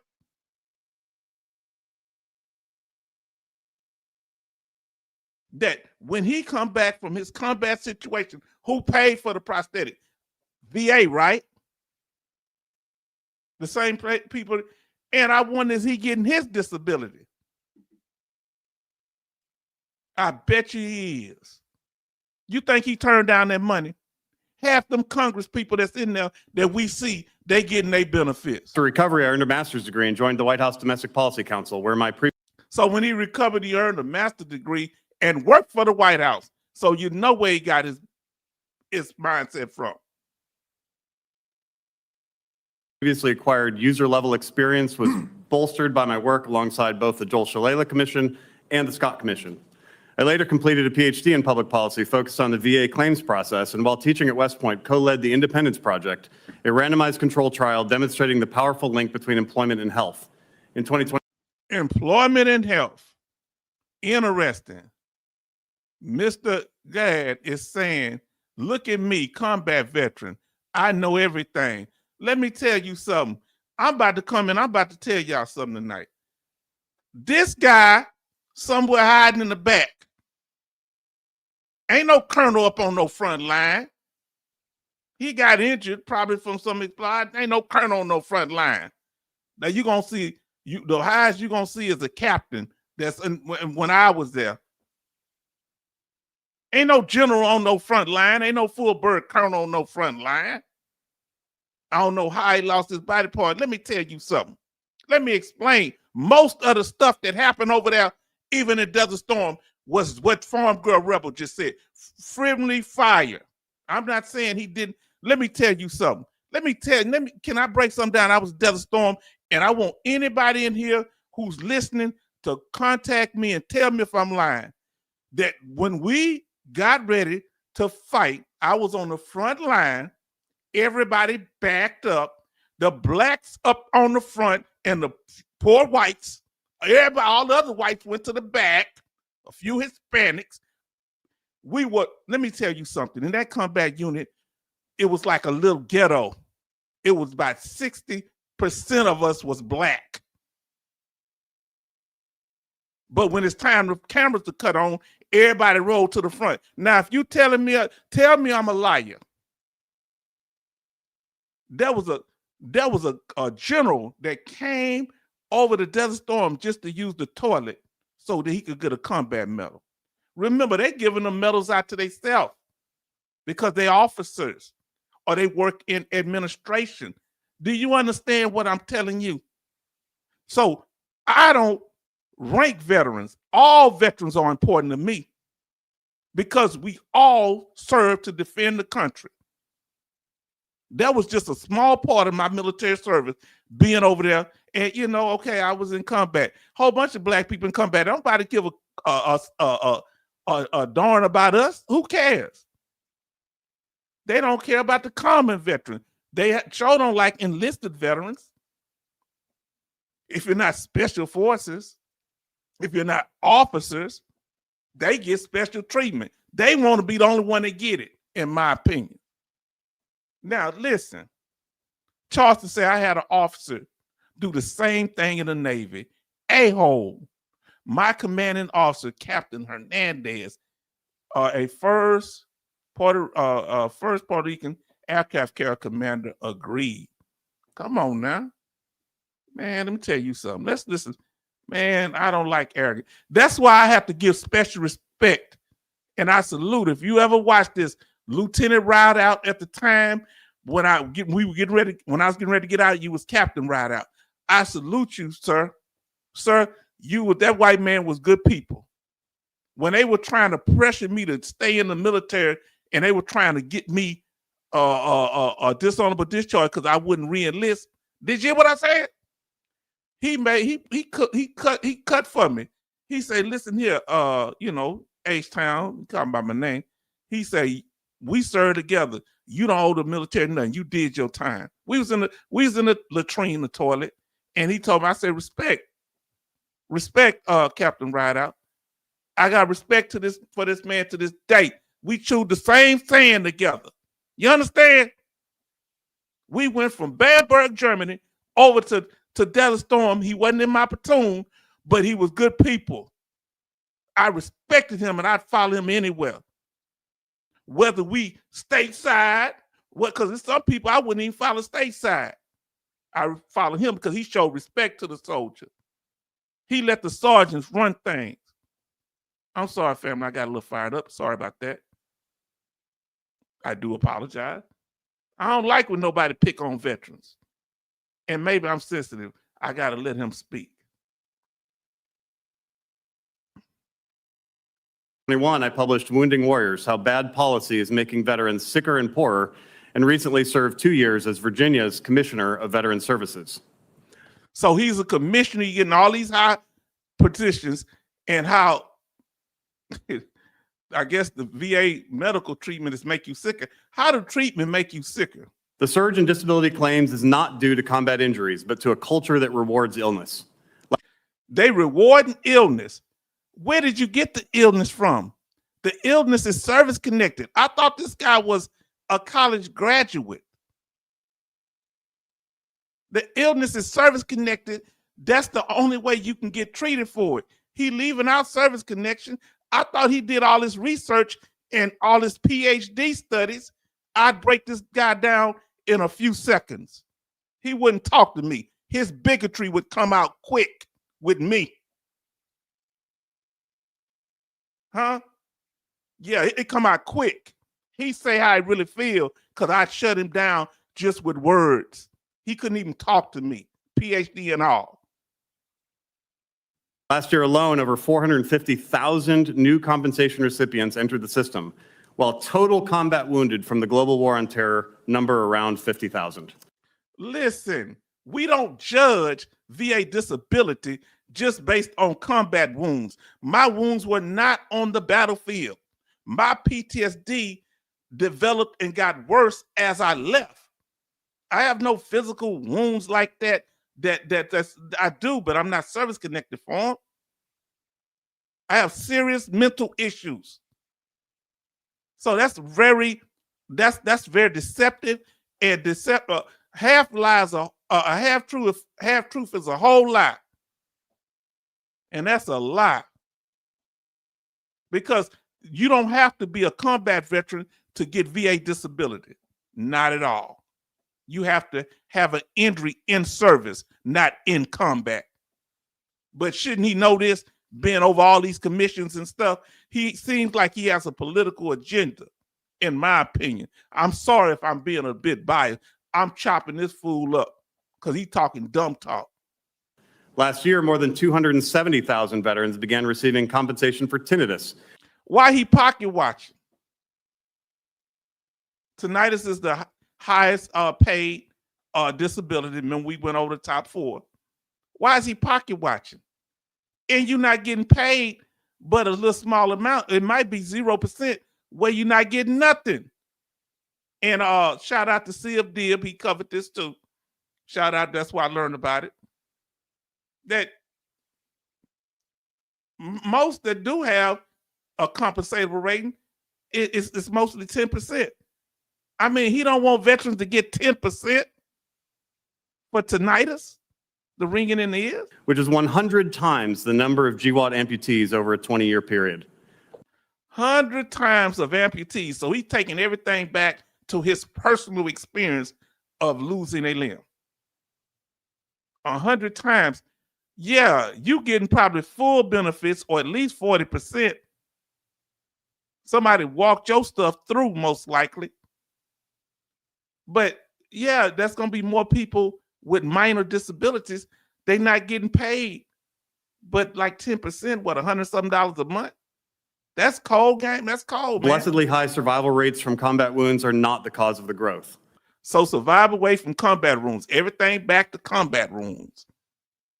This lie allows advocates to tuck every veteran disability claim under a cloak of virtue. Let me tell you something. You know how evil this is what he's saying. So he's saying it ain't visible. Guess what he's saying?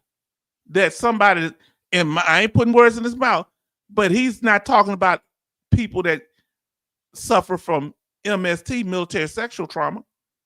I wonder what his view is on that.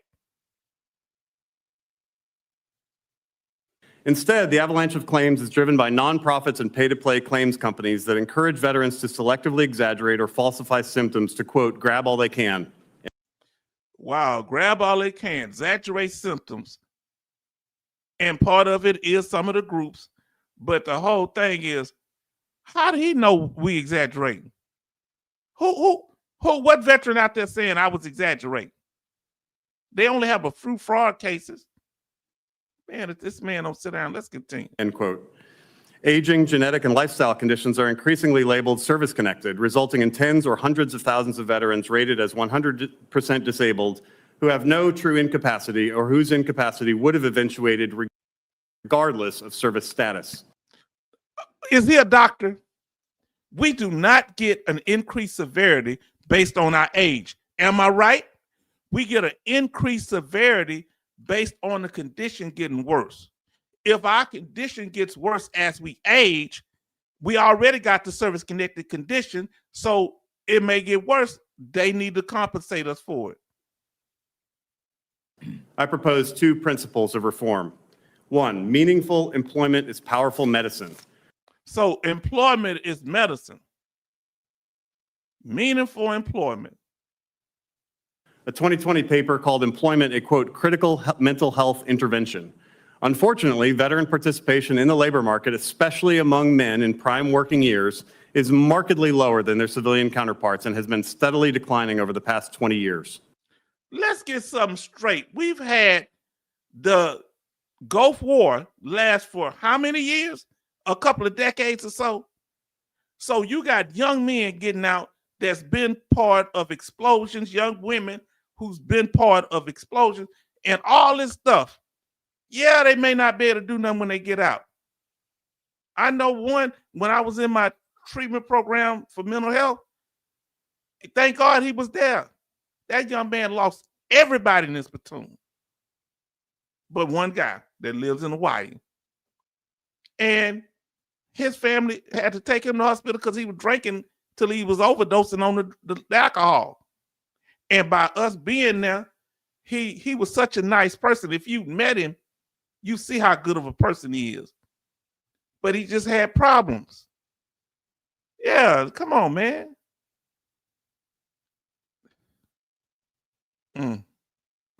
Disability compensation discourages work by rewarding inactivity. Some programs. Do you think that disability discourage work? Tell me yes or no. Put a Y in the chat. He's saying disability, when we get VA compensation, it discourages work. It's a whole bunch of veterans that work because you can work up to what, 90%. Whole bunch of veterans ain't trying to get 100%. They just being compensated for their loss of use. Like IU create a direct barrier to work. Any separation from the Not true. IU don't make a direct barrier, maybe an indirect, because you can work. It just can't be gainful employment, meaning you paid over the poverty level, and you have to work in a sheltered environment. He's just doing a whole bunch of propaganda talk, in my opinion. labor force causes isolation, malaise, and reduced income, coupled with a demand for ever higher disability payments. We should shift dollars from paying veterans to be sick towards meaningful incentives for gaining and maintaining productive employment. So he pocket watching. He wants you to go work. How you gonna find jobs when people out here in the civilian world can't find jobs when they bring in more and more undocumented people to take the job for less money? They got undocumented that they're working in the police department in $200,000 jobs. I'm not making none of this up. They had them in the police department. One Jamaican fella got deported. One of them was making 200-something thousand. He was the school superintendent, had criminal charges, and he still was a school superintendent, and they deported him. He went on the run from the popo. Huh? This happened 3 to 4 weeks ago, fam. But they talking about we can find jobs out there. Without treatment, we need less treatment, more jobs. How y'all feel? I hope y'all can Positive incentives can have a long-lasting positive effect, as demonstrated by the Independence Project. 2, disability compensation is a destructive goal. Disability is a negative word. In Latin, dis means not, opposite of, or apart. The disability compensation system pulls veterans into a destructive identity as, quote, disabled veteran, rather than helping create a positive, forward-looking life and career. Do you think that being labeled a disabled veteran, family, I hope y'all can hear me, that make us feel bad? Are y'all there? Somebody in the chat say something if you can hear me. Because I don't know if y'all can hear me. Ain't nobody responding. Give me some kind of response in the chat if you can hear me.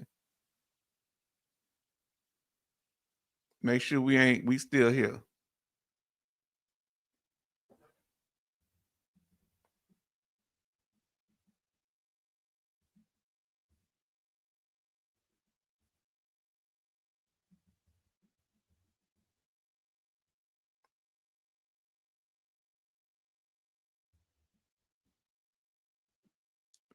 Let me know, family. Can y'all hear me? Ain't nobody responding. I want to know what's up. Can y'all hear me?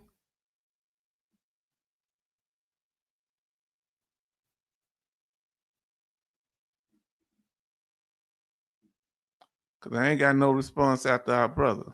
This system is anti-thriving, anti-productivity, and ultimately anti-veteran. Further, it discourages future generations serving by painting veterans as a troubled problem class. The compensation system traps veterans into a disability identity, teaching them to chase 100% rating as a proof of honor or source of validation. 9 of the top 10 conditions for newly rated veterans are easily exaggerated or totally unverifiable. You're not verifying them, but the doctor. I don't know if y'all hear. Let me know if y'all hear, family. Can y'all hear me? Let me know if you can hear me. Ain't nobody saying nothing. Anybody in the chat, let me know. I guess I'm going to let it play then. We need a system that affirms veterans' capacity to thrive, not their presumed fragility. Here are several steps that would protect the integrity of the system. 1, treat but do not compensate for non-disabling conditions and eliminate conditions caused by genetics, aging, or lifestyle from the compensation rolls. So treat them, but don't compensate. Sleep apnea is one obvious example. There are hundreds of others. 2, require active treatment for compensated mental health conditions. If compensation is warranted, so is care. 3, extend VA medical eligibility to all service-connected conditions. I agree with that if you're getting compensated, you should get treatment if you're getting compensated. Without tying it to disability ratings, removing an incentive for false claims. The current disability system robs veterans of purpose and dignity, trapping them in idleness and despair. Further, the isolation brought on by separation from the labor market can and does send many veterans into a morass of tragic consequences. Reform will be difficult. Entrenched interests protect the status quo, but it is essential. A close look at past changes shows that what survives the legislative and rulemaking process are usually additions to existing programs or the creation of new programs. The VA budget grows inexorably despite the system causing immense ongoing harm. Deep structural reform will save lives and restore what veterans truly need: meaning, work, and hope. And to Senator Tuberville, I say, War Eagle. Ms. Curda.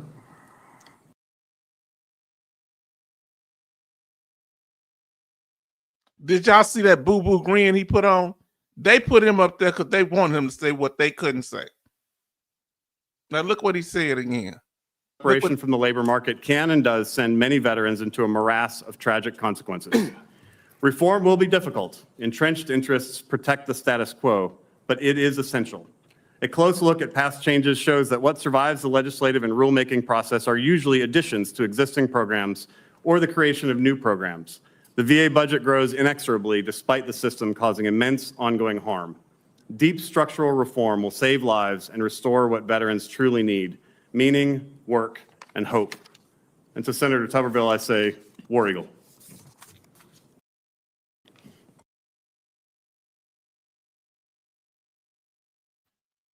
Okay, family, ain't nobody responding to me. Are y'all here? Fair use, fair use. Let me know if you can hear me. Let me check my live, see what's going on. Give me a sec.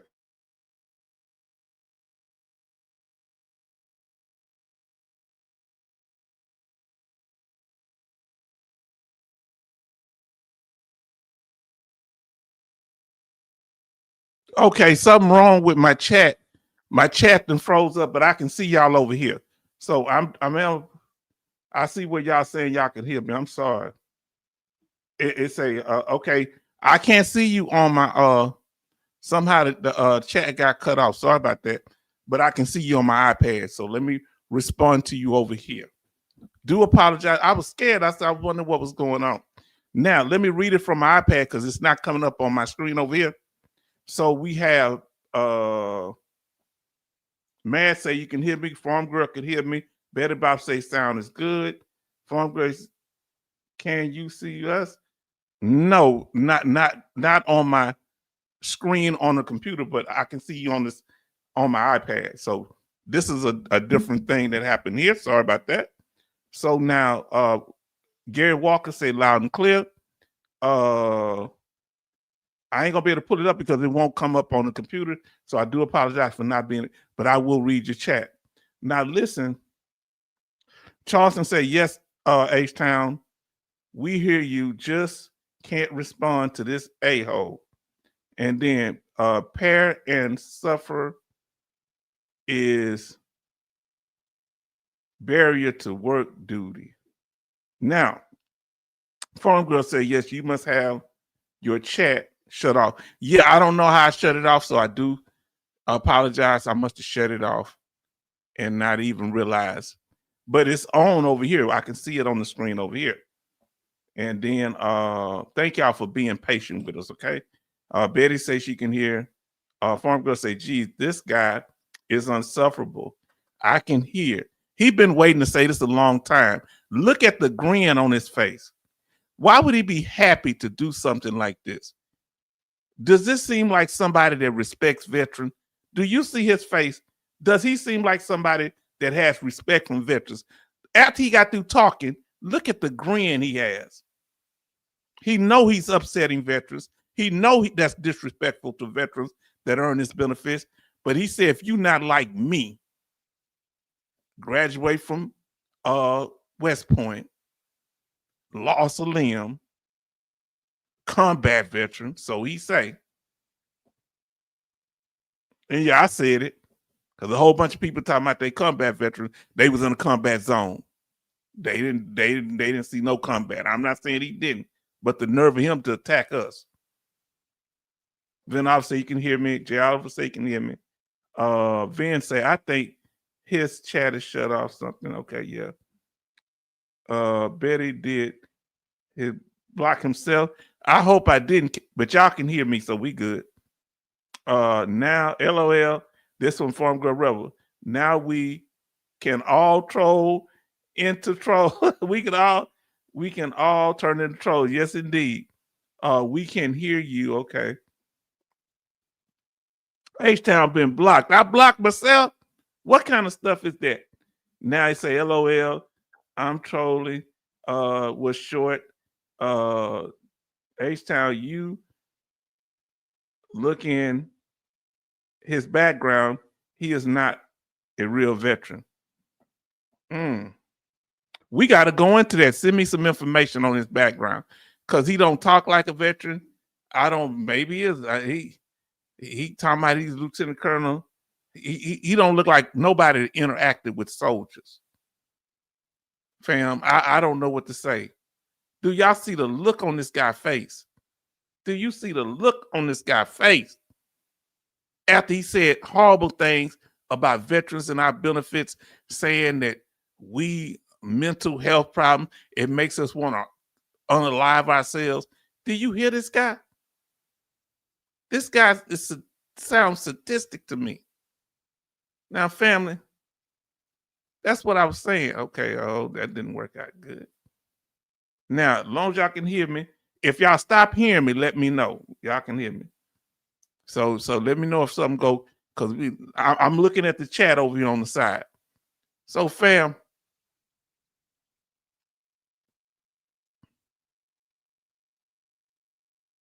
and I guess he wouldn't care nothing about what we doing. Now, remember, guess who he is? He them same leaders in the military that was the sick call police. I bet you he didn't want his soldiers. If he ever, I don't know if he had a leader of soldiers, because he just talk about himself, his accomplishments. He don't never really talk about the troops. Let me know if y'all hear me right now. Go ahead and let me know, because I want to know if ain't nothing shut down. We call them a Judas goat. Okay? And you know, we ain't picking on your goat. Can y'all hear me?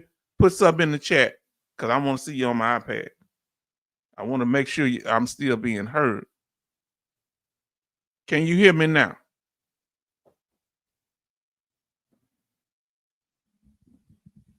Okay, sound is good. Okay. Now, the Judas goat, anybody know something about farming? And when they take a sheep, yeah, Judas goat indeed. So what they do, they'd have one goat or sheep that they feed real good and take care of him, so he or she be the first one go to the slaughter. You following me? So the other ones wouldn't get nervous when they go into that little area, knowing, because they're not gonna want to go in there. So they get the Judas goat to go, so the other ones would follow them, and then they would slaughter the other goats or sheep, and then get the Judas goat last. Huh? Now listen what she say. Leads the herd to slaughter. So he getting it. He didn't say whether he getting his benefits or not. He must be getting them, because he said, unless you got combat wounds like him. So I guess he said veterans like myself with mental health conditions, we all faking unless you are special forces or you got the complexion for the protection like himself. Ain't nothing but hypocrites. And he ain't gonna pull this small time stuff over on me. Now, listen, Judas, greatest of all time. Judas, the betrayer. Yes, indeed. Now check this out. Remember what Judas did. From what I remember, this man was talking a lot about veterans taking their own lives. Isn't that what Judas did in the Bible? 30 pieces of silver. He will sell out. Yes, indeed. Let me tell you this here. Remember, he worked in the White House under some administrations. Now listen, he was a tank crew injured for the RP in 2004. Okay. That's kind of at the beginning of it. Okay. He was a tank crew injured. I was in a tank from the RPG in 2004. Yeah, that happens. Yeah. H-Town, I'm going to be messy. Be messy. Just be messy. I'll be you. Didn't end well for Judas. No, it didn't. This is a Judas goat. He ain't putting veterans first. You saw that grin on his face? See, the problem he got is our condition is a protected status, and he don't want it to be a protected status. Because he wanted to be the very rich and the very poor. And veterans, we can somewhat survive. They don't want no middle class.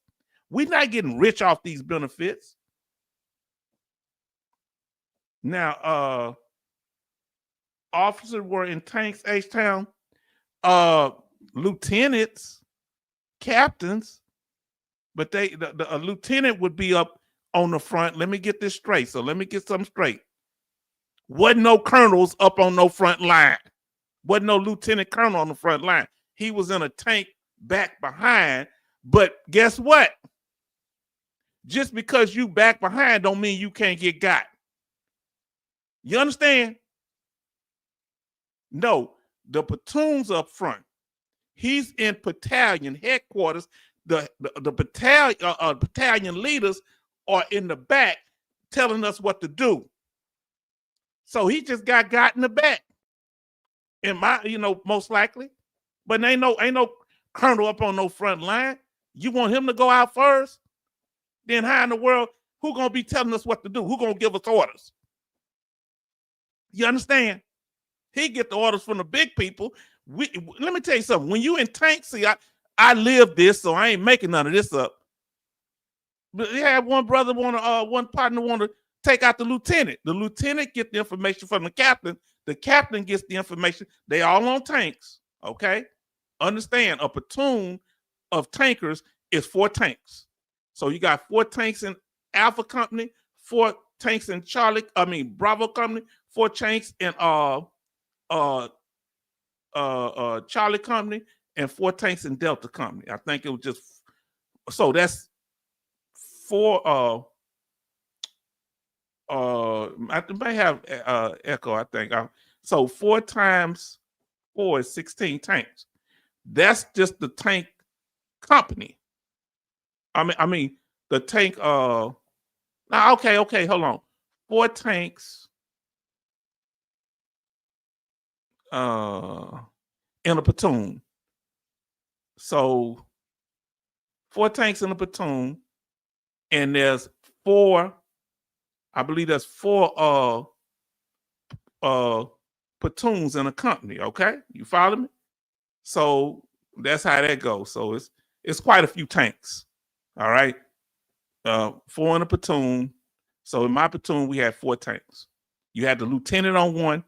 You have the sergeant, the leading sergeant, our first, our platoon leader. Then you had other sergeants on the other tanks, the other 2 tanks, right? Yeah. Oh, now it's coming up. Ain't that weird? Now the chat coming up. I'm sorry, family. I got to get y'all stuff up here. I got where y'all, and everybody show love to our brother Walker. We ain't seen him in a while, Gary. And I'm glad y'all can hear me.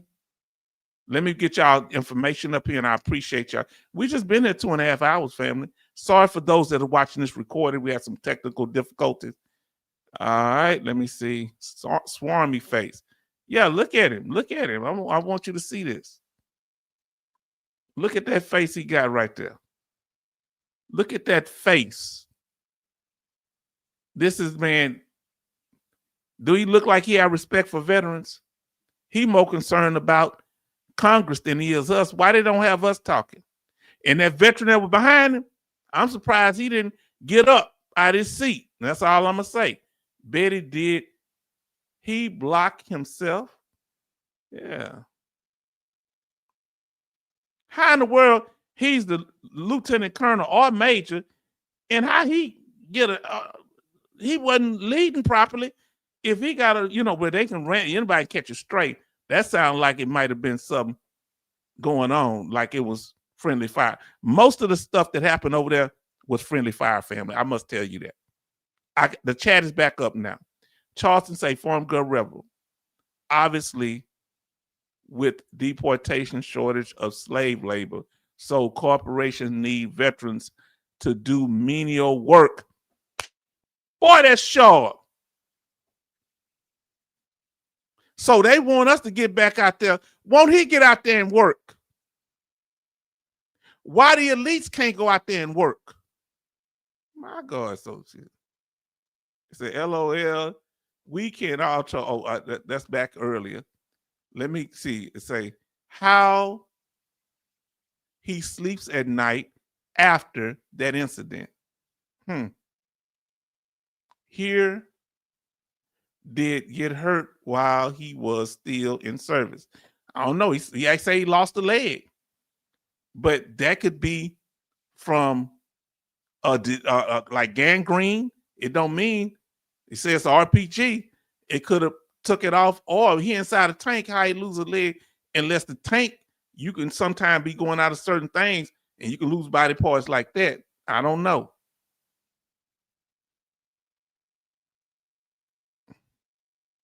He lost his limb by messing with some sort of spouse. Right. 2004, he probably a LT, maybe a captain. Yeah, possibly. Captain was closer to the action, but they was still kind of behind us because the captain gave the lieutenants the order. So the line troops, if y'all see it, like we were on the line, right? So lieutenant, each platoon had a lieutenant and a sergeant. The lieutenant in one tank, the sergeant in the other tank. But that was probably the only ground war back in 2004 that they had since we had ours, because we had the largest tank battle since World War II in the first Gulf War. But that was when they was going into Baghdad or whatever. That was a little kind of fight there. They had some fight. but not. Oh man, this is crazy. Man, I can see you chatting now.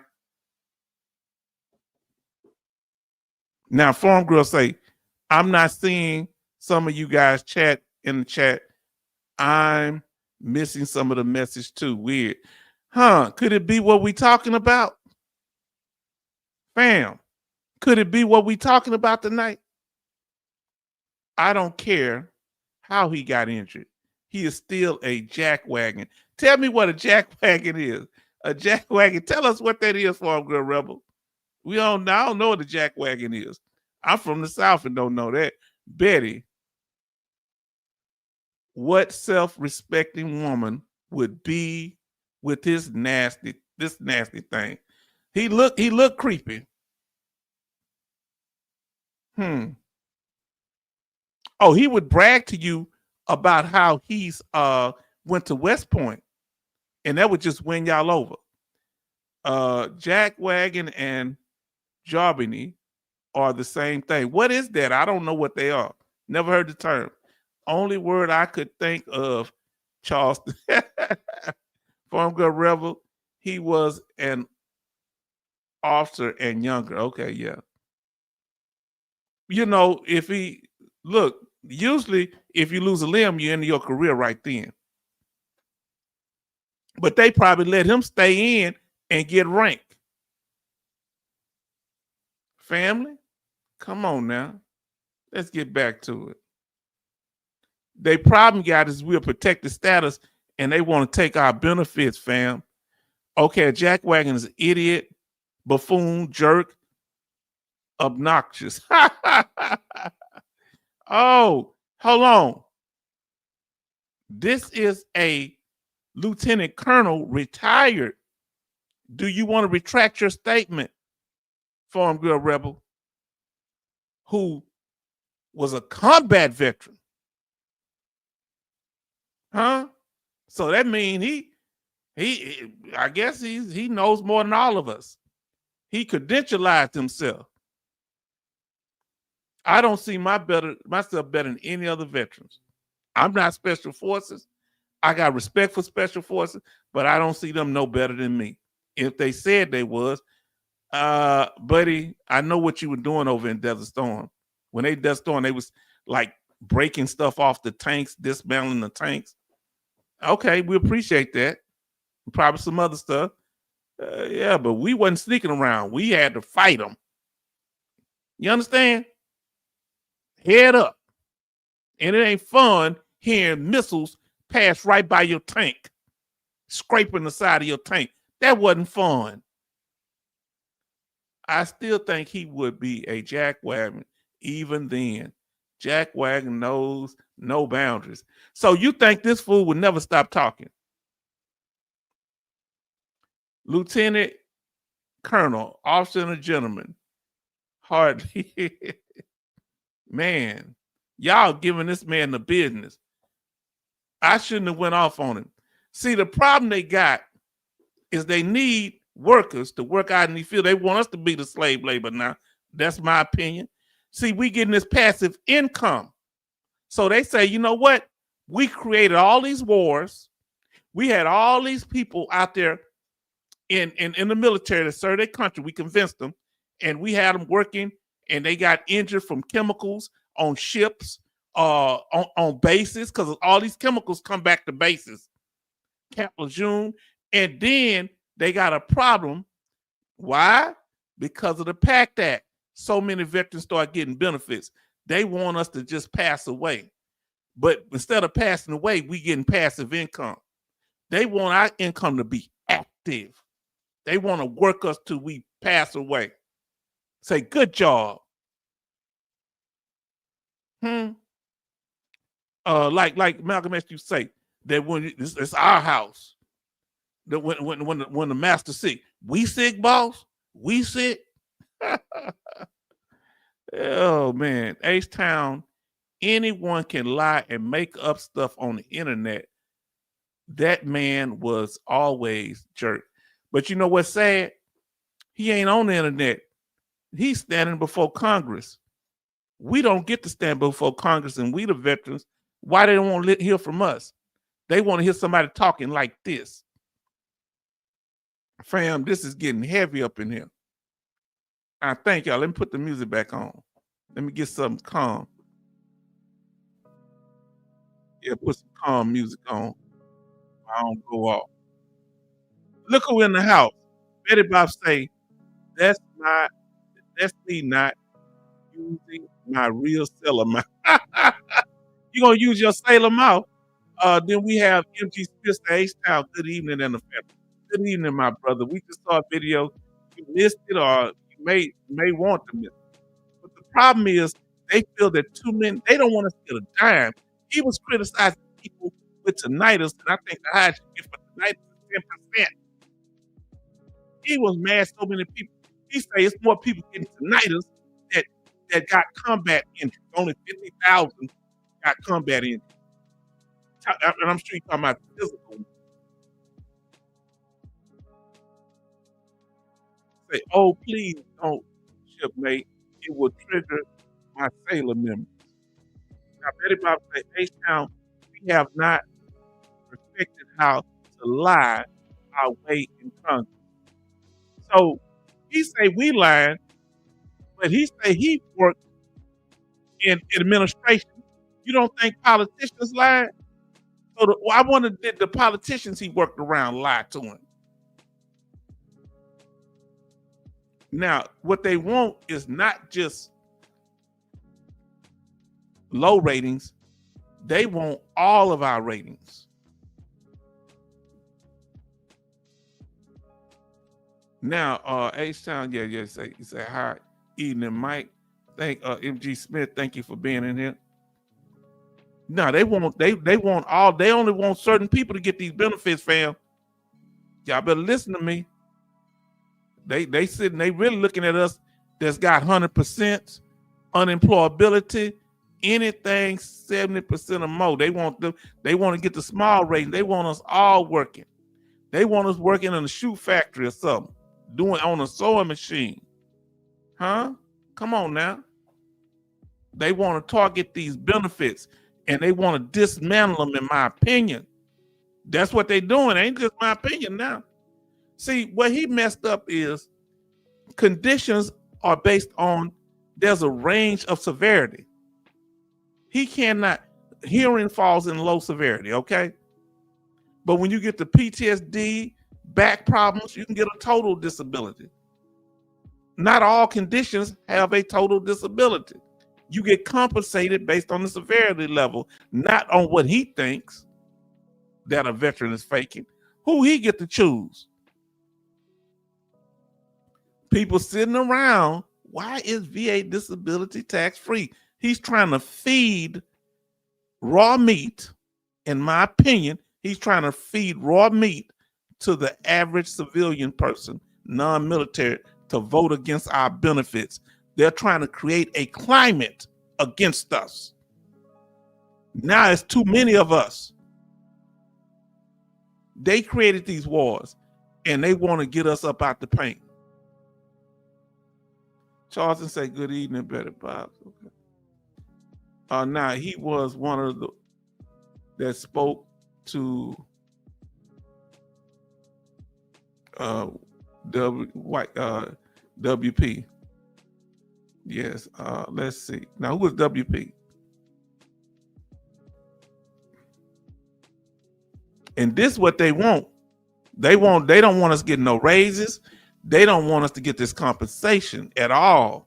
They want us on a job. Who ready to go back to work up in here? Oh, Washington Post. Yes. Wasn't he saying the same thing the Washington Post said? So they did a hit piece and he come out credentialized and say, well, they wasn't veterans, but I'm a veteran. Nah, he really didn't say he said I was combat. Boy, I'm tired of these people bragging about combat. None of them come talk to me that crazy stuff. All veterans are essential. Peacetime and wartime. And if somebody say something different, come say it to my face. Fool. Now, that get me hot.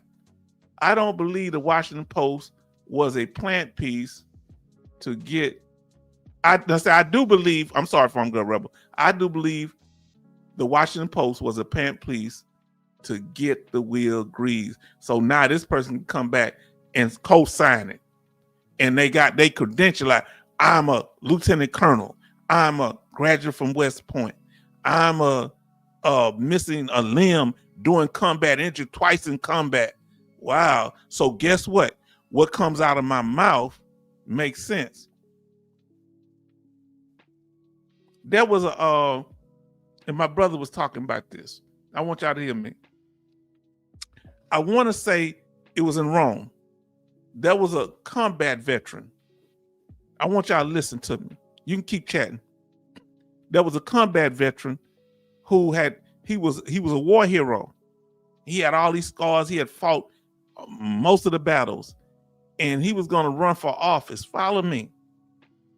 And when he first came and spoke to the people, he described his struggles and what he'd been through and showed them his scars.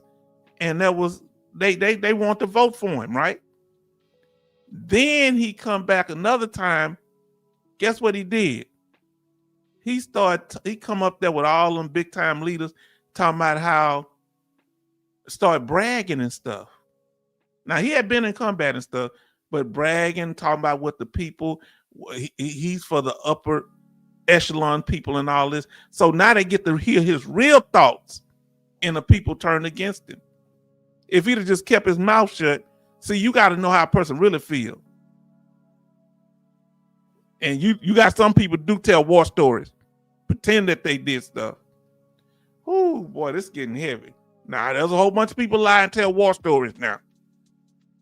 Now he was injured by an IED after he was moved from the RPG attack a few months later. He stayed on active duty with an amputated leg until he retired. So most veterans, they don't get to stay on active duty and retire. They get you right out then. Am I right? Do you get to retire when you're a regular veteran? If you get something like that happen to you? No. That sounds like a little privilege to me. Now, John McCain, it kind of happened to him. They let him retire too, but I don't know how close he was to retirement. Mike Smith say, H-Town, I saw that today, that PhD was really after us. Yes, he was. And we're going to be after him. Now, wait, my Louisiana politicians are, never mind. Oh, that's a good one. Now, listen.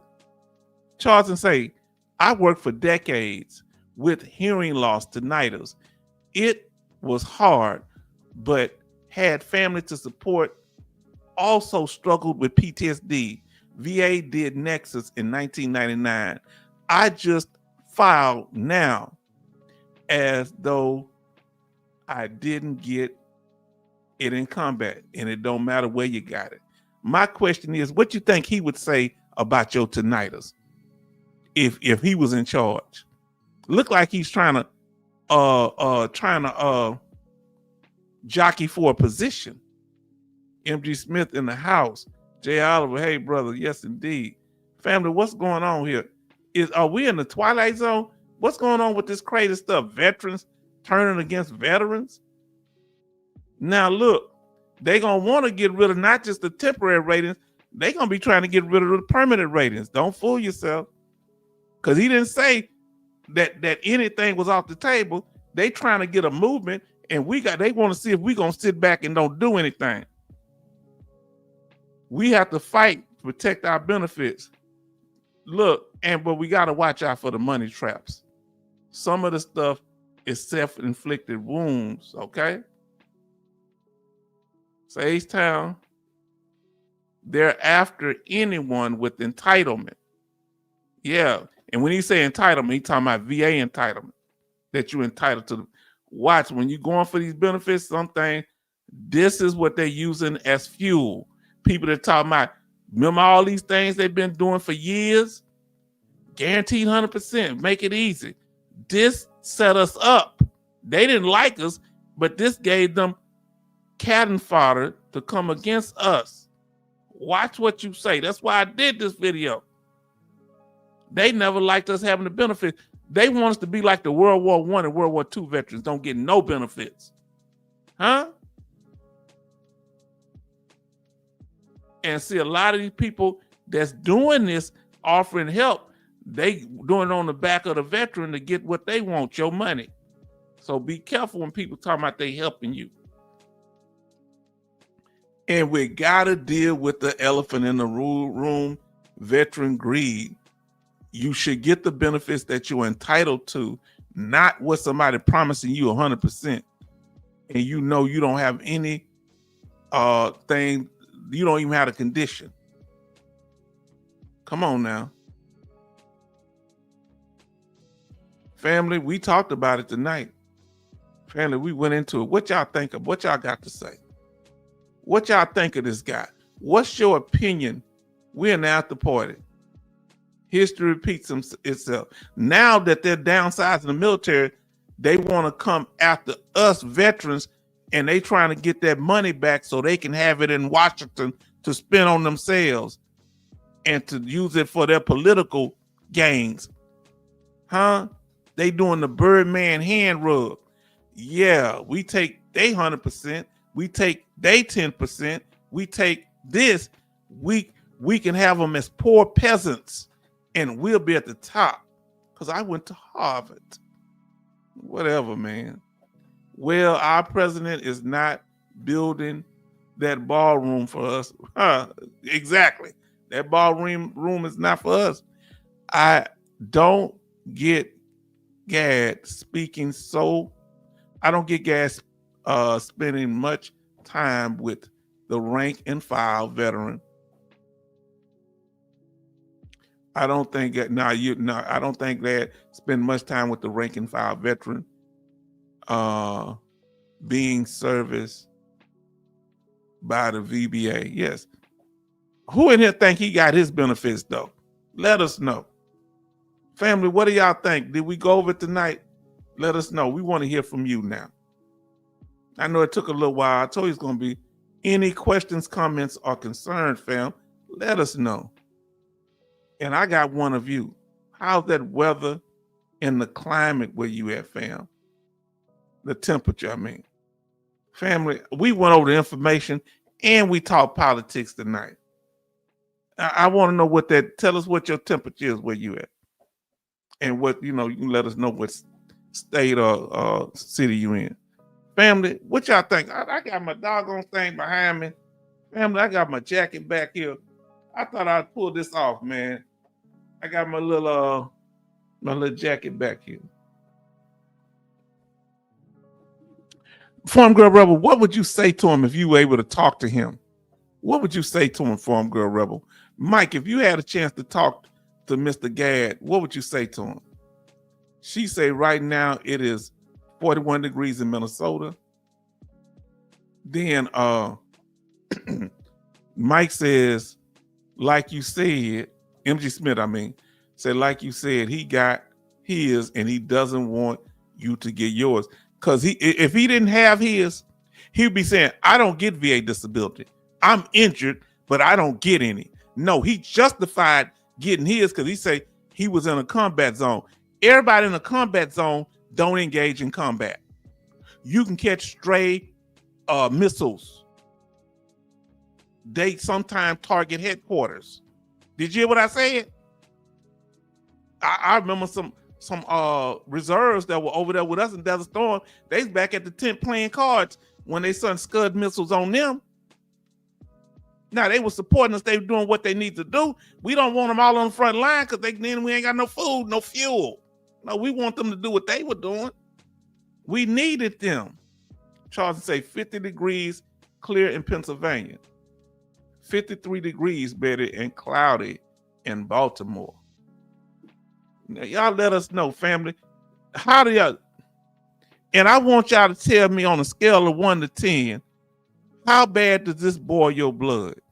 On a scale of 1 to 10, what's your irritation level? What's your anger level dealing with this guy? On a scale of 1 to 10, 1 being the lowest and 10 being the highest. How does he bother you or you just blow him off? Now, Farm Girl Rebel says this.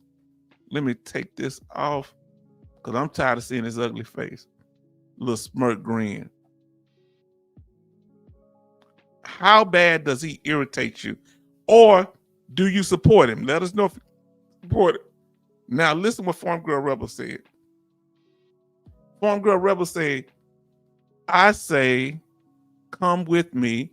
I'll take him to the VA hospital and show him the people he thinks are grifting. He was at Walter Reed. He should know.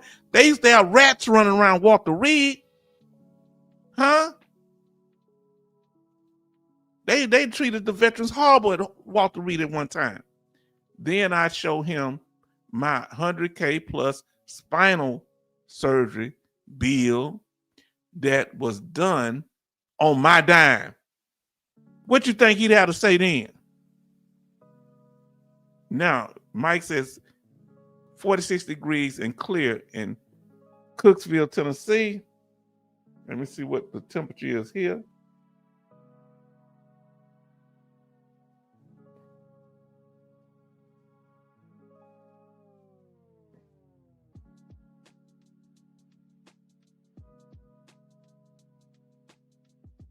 All right, we will.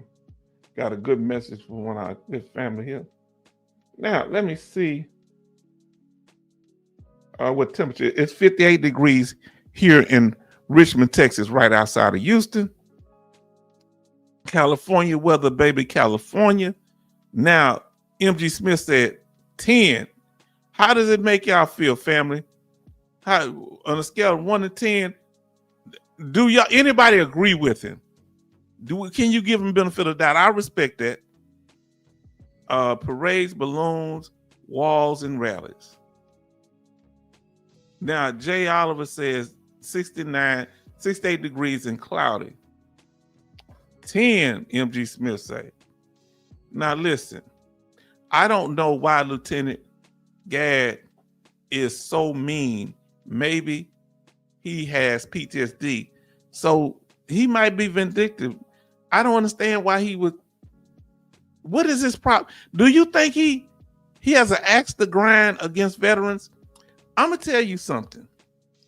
I had a captain, not in Desert Storm, but when I was in Colorado, he was incompetent. He had us working almost 24 hours. We was at a gun range at 12 midnight and had been up for like 20 hours.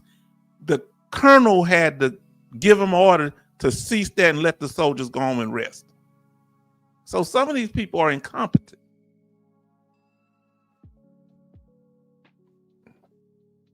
You know, he might have asked the grind because he made lieutenant colonel, but he went to West Point, but he never made colonel. Now he looks and acts like he wasn't really well liked by the troops, and he knows it. You know, I don't think he was, because he don't care. Let's think about it. The troops that served under him, you saw he had that crappy grin at the end. He know they gonna lose respect. Wow, you thought like that about us, and we followed you. Farm Girl said 10. Boom, boom.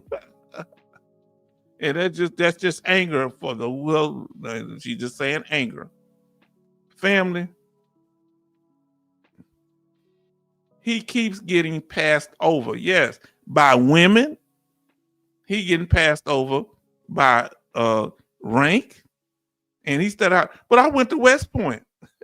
You got to be a good leader. You got to know how to lead troops and respect and treat the troops.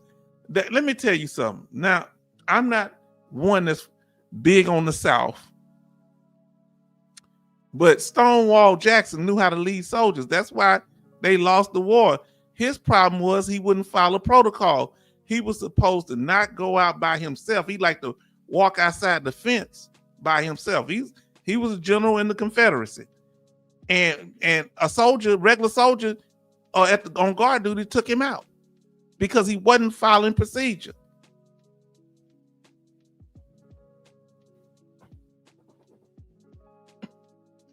So, hold on. Give me a second.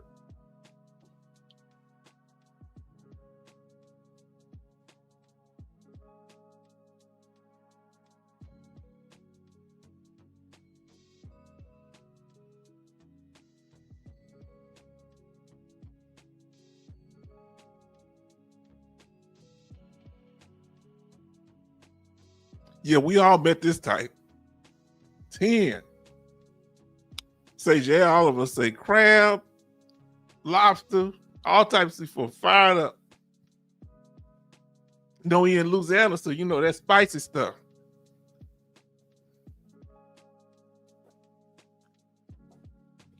No, I never seen Band of Brothers. I heard that was a good, from I knew it was a good program. I never watched it.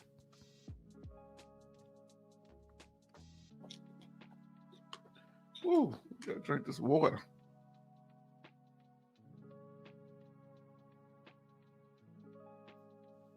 Now, sorry, family. I'm gonna take some tea and get some ginger in the morning. Cause I don't have a cold, but I had a scratchy throat. Now, probably my favorite miniseries of all time. Now, let's see. You say Band of Soldiers, say even ever seen Band of Brothers, a good leader is like Captain Winters, at least how he was portrayed. Then there's there is Captain Sorbo. Okay. Probably my favorite miniseries of all time. Takes all kind. It's crazy world. Let me ask you this here. If you had to go talk to the commander because you had a family emergency, what do you think talking to him would be like?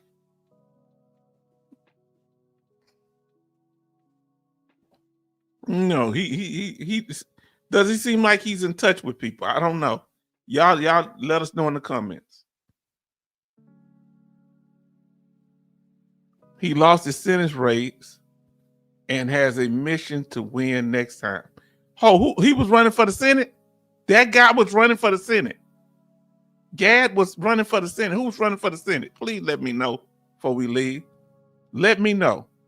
We had 3 hours now, so he just tanked his veteran vote. Hey, no pun intended, because he was on tanks, so he said. I like how you twisted that in there. Farm Girl Rebel, thank you. And I mean, if he plans to run again, yes, he did. Thank you, Farm Girl Rebel. Y'all keep coming in. Thank you, J. Oliver, and also MG Smith. He said, I think he's looking to replace Dougie. Hold on, fam. If he became the secretary of the VA, hold on, fam. I got to pull him back up now.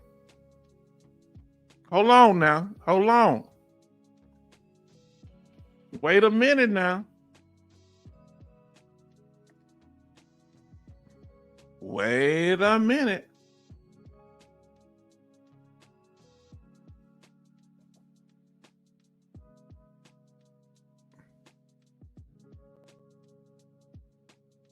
Let me see what I got here.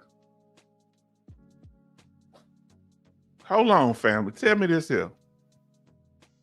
Could you see him as the secretary of the VA? Could you see this Daniel M. Gad, PhD, as the secretary of the VA? Come on, fam. He might do a good job, huh? No. We're not going to go out like that. Y'all going to have to choose. If you had to choose Doug Collins or Daniel M. Gad, where your vote? You have to choose one. Doug Collins, the current secretary of the VA, or Daniel M. Gad, PhD now. And he's a combat veteran. And he went to West Point. And he was a lieutenant colonel and got a PhD. Who would you choose, Dougie or PhD? Put PhD in the chat. Gad, PhD. Which one would you choose? Come on. And I want to know your choice. Wow. Wow. He say Pastor Dougie. Wow. Now you respecting that man of the cloth. Look, he say MG Smith said less of two evils, Dougie. Who would y'all choose if you had to choose between this man on the screen right now, Daniel M. Gadd, after you heard what he said, and maybe we could get to know him after he said these things about veterans and what they shouldn't get and how they're, pretending and exaggerate. But Doug Collinson said some stuff too. He said we are victims. Talking to Colonel Klink. Oh, from Hogan's Heroes. Oh, God. Y'all a mess. Y'all don't know Hogan's Heroes, Colonel Klink. He was just as goofy as he could be. He was the German over the prison camp, the POW camp. Now, one turd in the bucket or 3 turds going with Ducky. Oh, God. Oh, God. Oh, God. Oh, Lord. Oh, this is a farm girl. This is a true farm girl here. Oh, God. You ain't heard that till you heard farm people talk, ranch people, man. Who you going with, Coasty? Who you going with?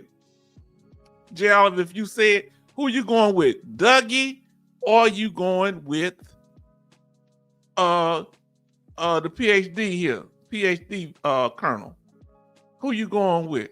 Vin Olive, who you going with? Huh? Who you going with, Coasty, if you still here? Who you going with, bruh? Talk to me now. Let me know. Gary, who you going with? I don't know if I got to read this thing early. I'm sorry, Gary. Gary Walker says he's like a troll hired to be an anti-VA benefit influencer. I love that. By the way, have you heard any pushback on this from the secretary on his rhetoric? I'll wait. Bam! I'm sorry for not getting your thing earlier, brother. Family, what y'all say? Come on, tell me something. Who you pick? You going? I picked Dougie. Secretary of VA Doug Collins. I ain't gonna lie. Not because I'm favorite to him. I just can't. This guy repulses me. Mad, who you pick? Talk to us now. Let us know who you pick. Coasty, if you still in the house, who you pick?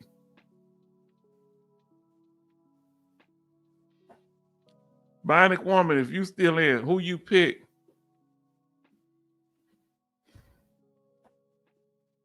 Let's see what y'all got. Y'all stay it down there. I'm get back down to the bottom.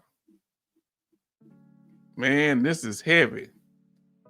Now, family, this is big good tonight. I know some of you had to leave. Oh boy, this is getting heavy here. Oh, that's crazy. I can't put the empty space by. Wow. Gadd was running against a longtime senator. Oh, so he has political aspirations. He's throwing us under the bus for his political aspirations. Do you believe? 19 likes and 11 watching. This is amazing. Y'all doing an excellent job. Better the evil you know. Wow. But he's a veteran. The call is coming from inside the house. Huh? He supposed to be one of us. I cannot, y'all never see the movies. The police tell a person online, the call is coming from inside the house. I can't see any of Gary posts. Gary, are you saying something? I don't think he's saying nothing right now.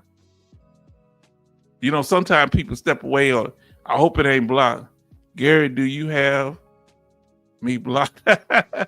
I don't see anything either. No, that was from earlier with Gary. Gary might have stepped away. That post was from earlier. His post was from earlier. That's when we was having problems. He told me he could hear me, but I didn't see it until I watched on the iPad. So we had crazy stuff. Now I say, I'll hold my nose and pick Dougie. from MG Smith. This took a turn for sure. You say, Gary. I don't know if he's here right now.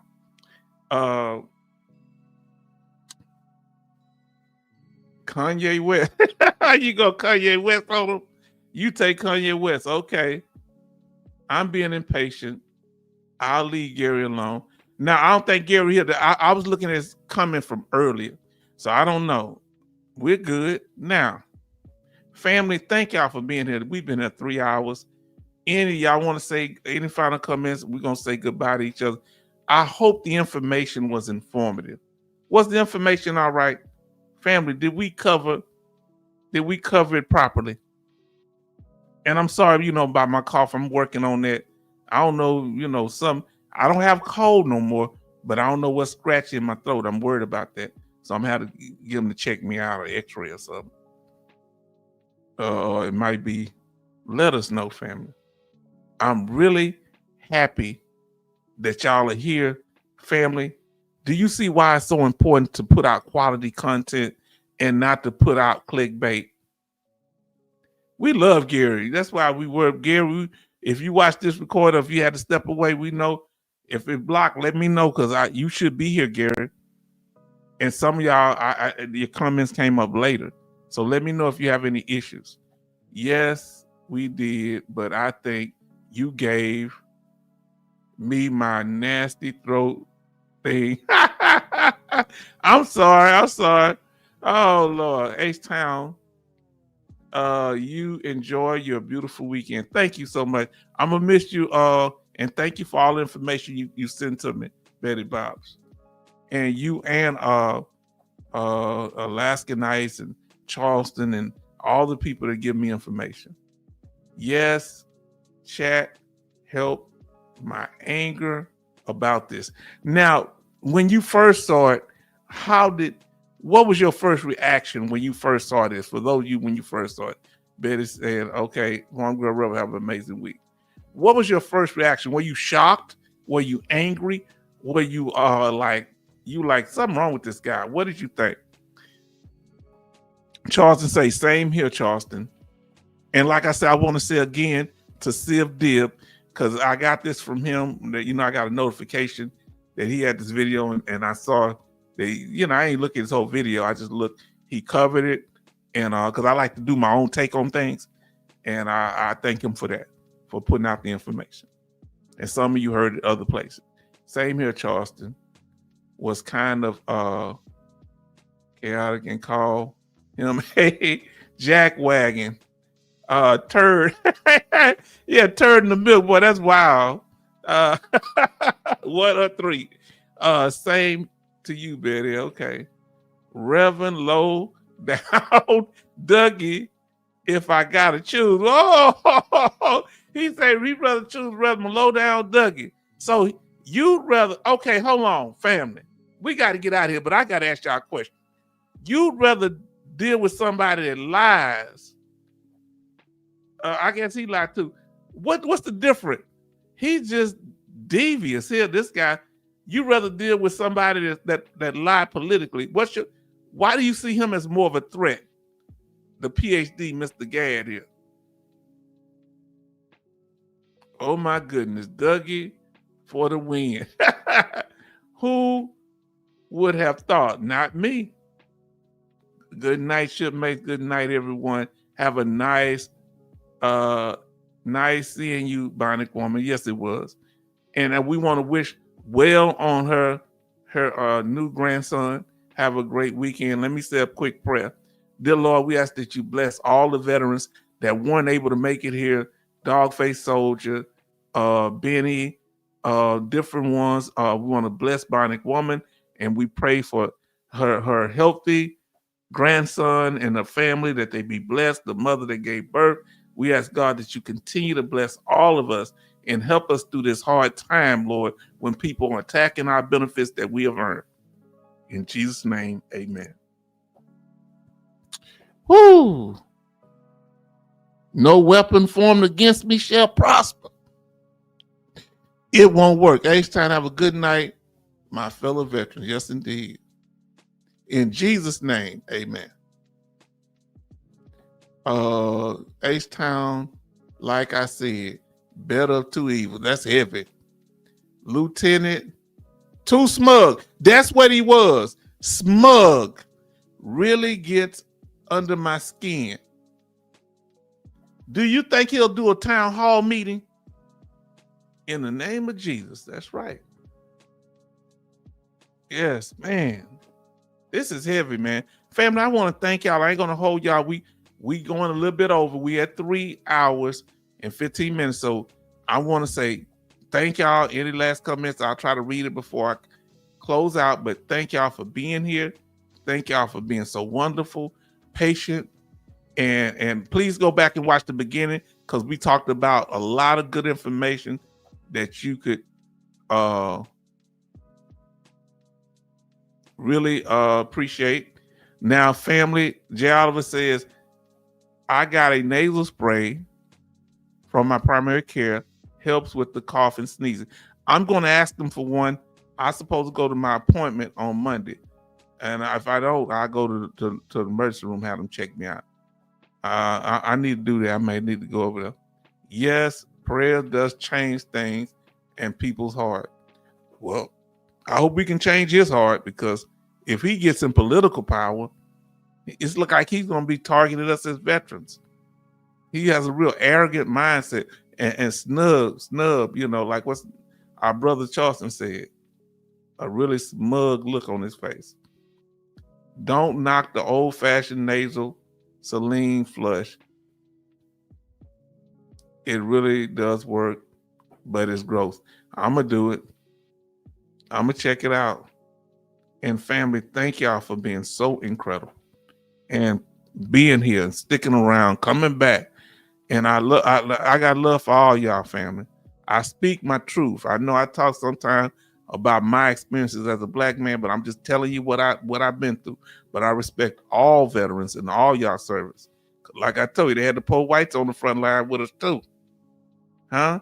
And a lot of females had to come up there and bring them fuel trucks up there. You think that was fun for them? They in a big thing full of fuel, fueling up our tanks, and they like a big target. Come on now, family. They in a combat zone too back then. Come on now. Maybe Pastor Dougie can revive and help him. We'll see. He ain't saying nothing. Family, thank y'all. We appreciate y'all for coming, and I'm glad that y'all here tonight because we needed to calm down on this situation. And I thank you for being here. You understand? I thank you for being here. Now, you say Mr. Glad is new to the Senate and will do more to fit in and give up more to build relationships. So he gonna do it on our backs though. Good night, family. Thank you so much. Till next time.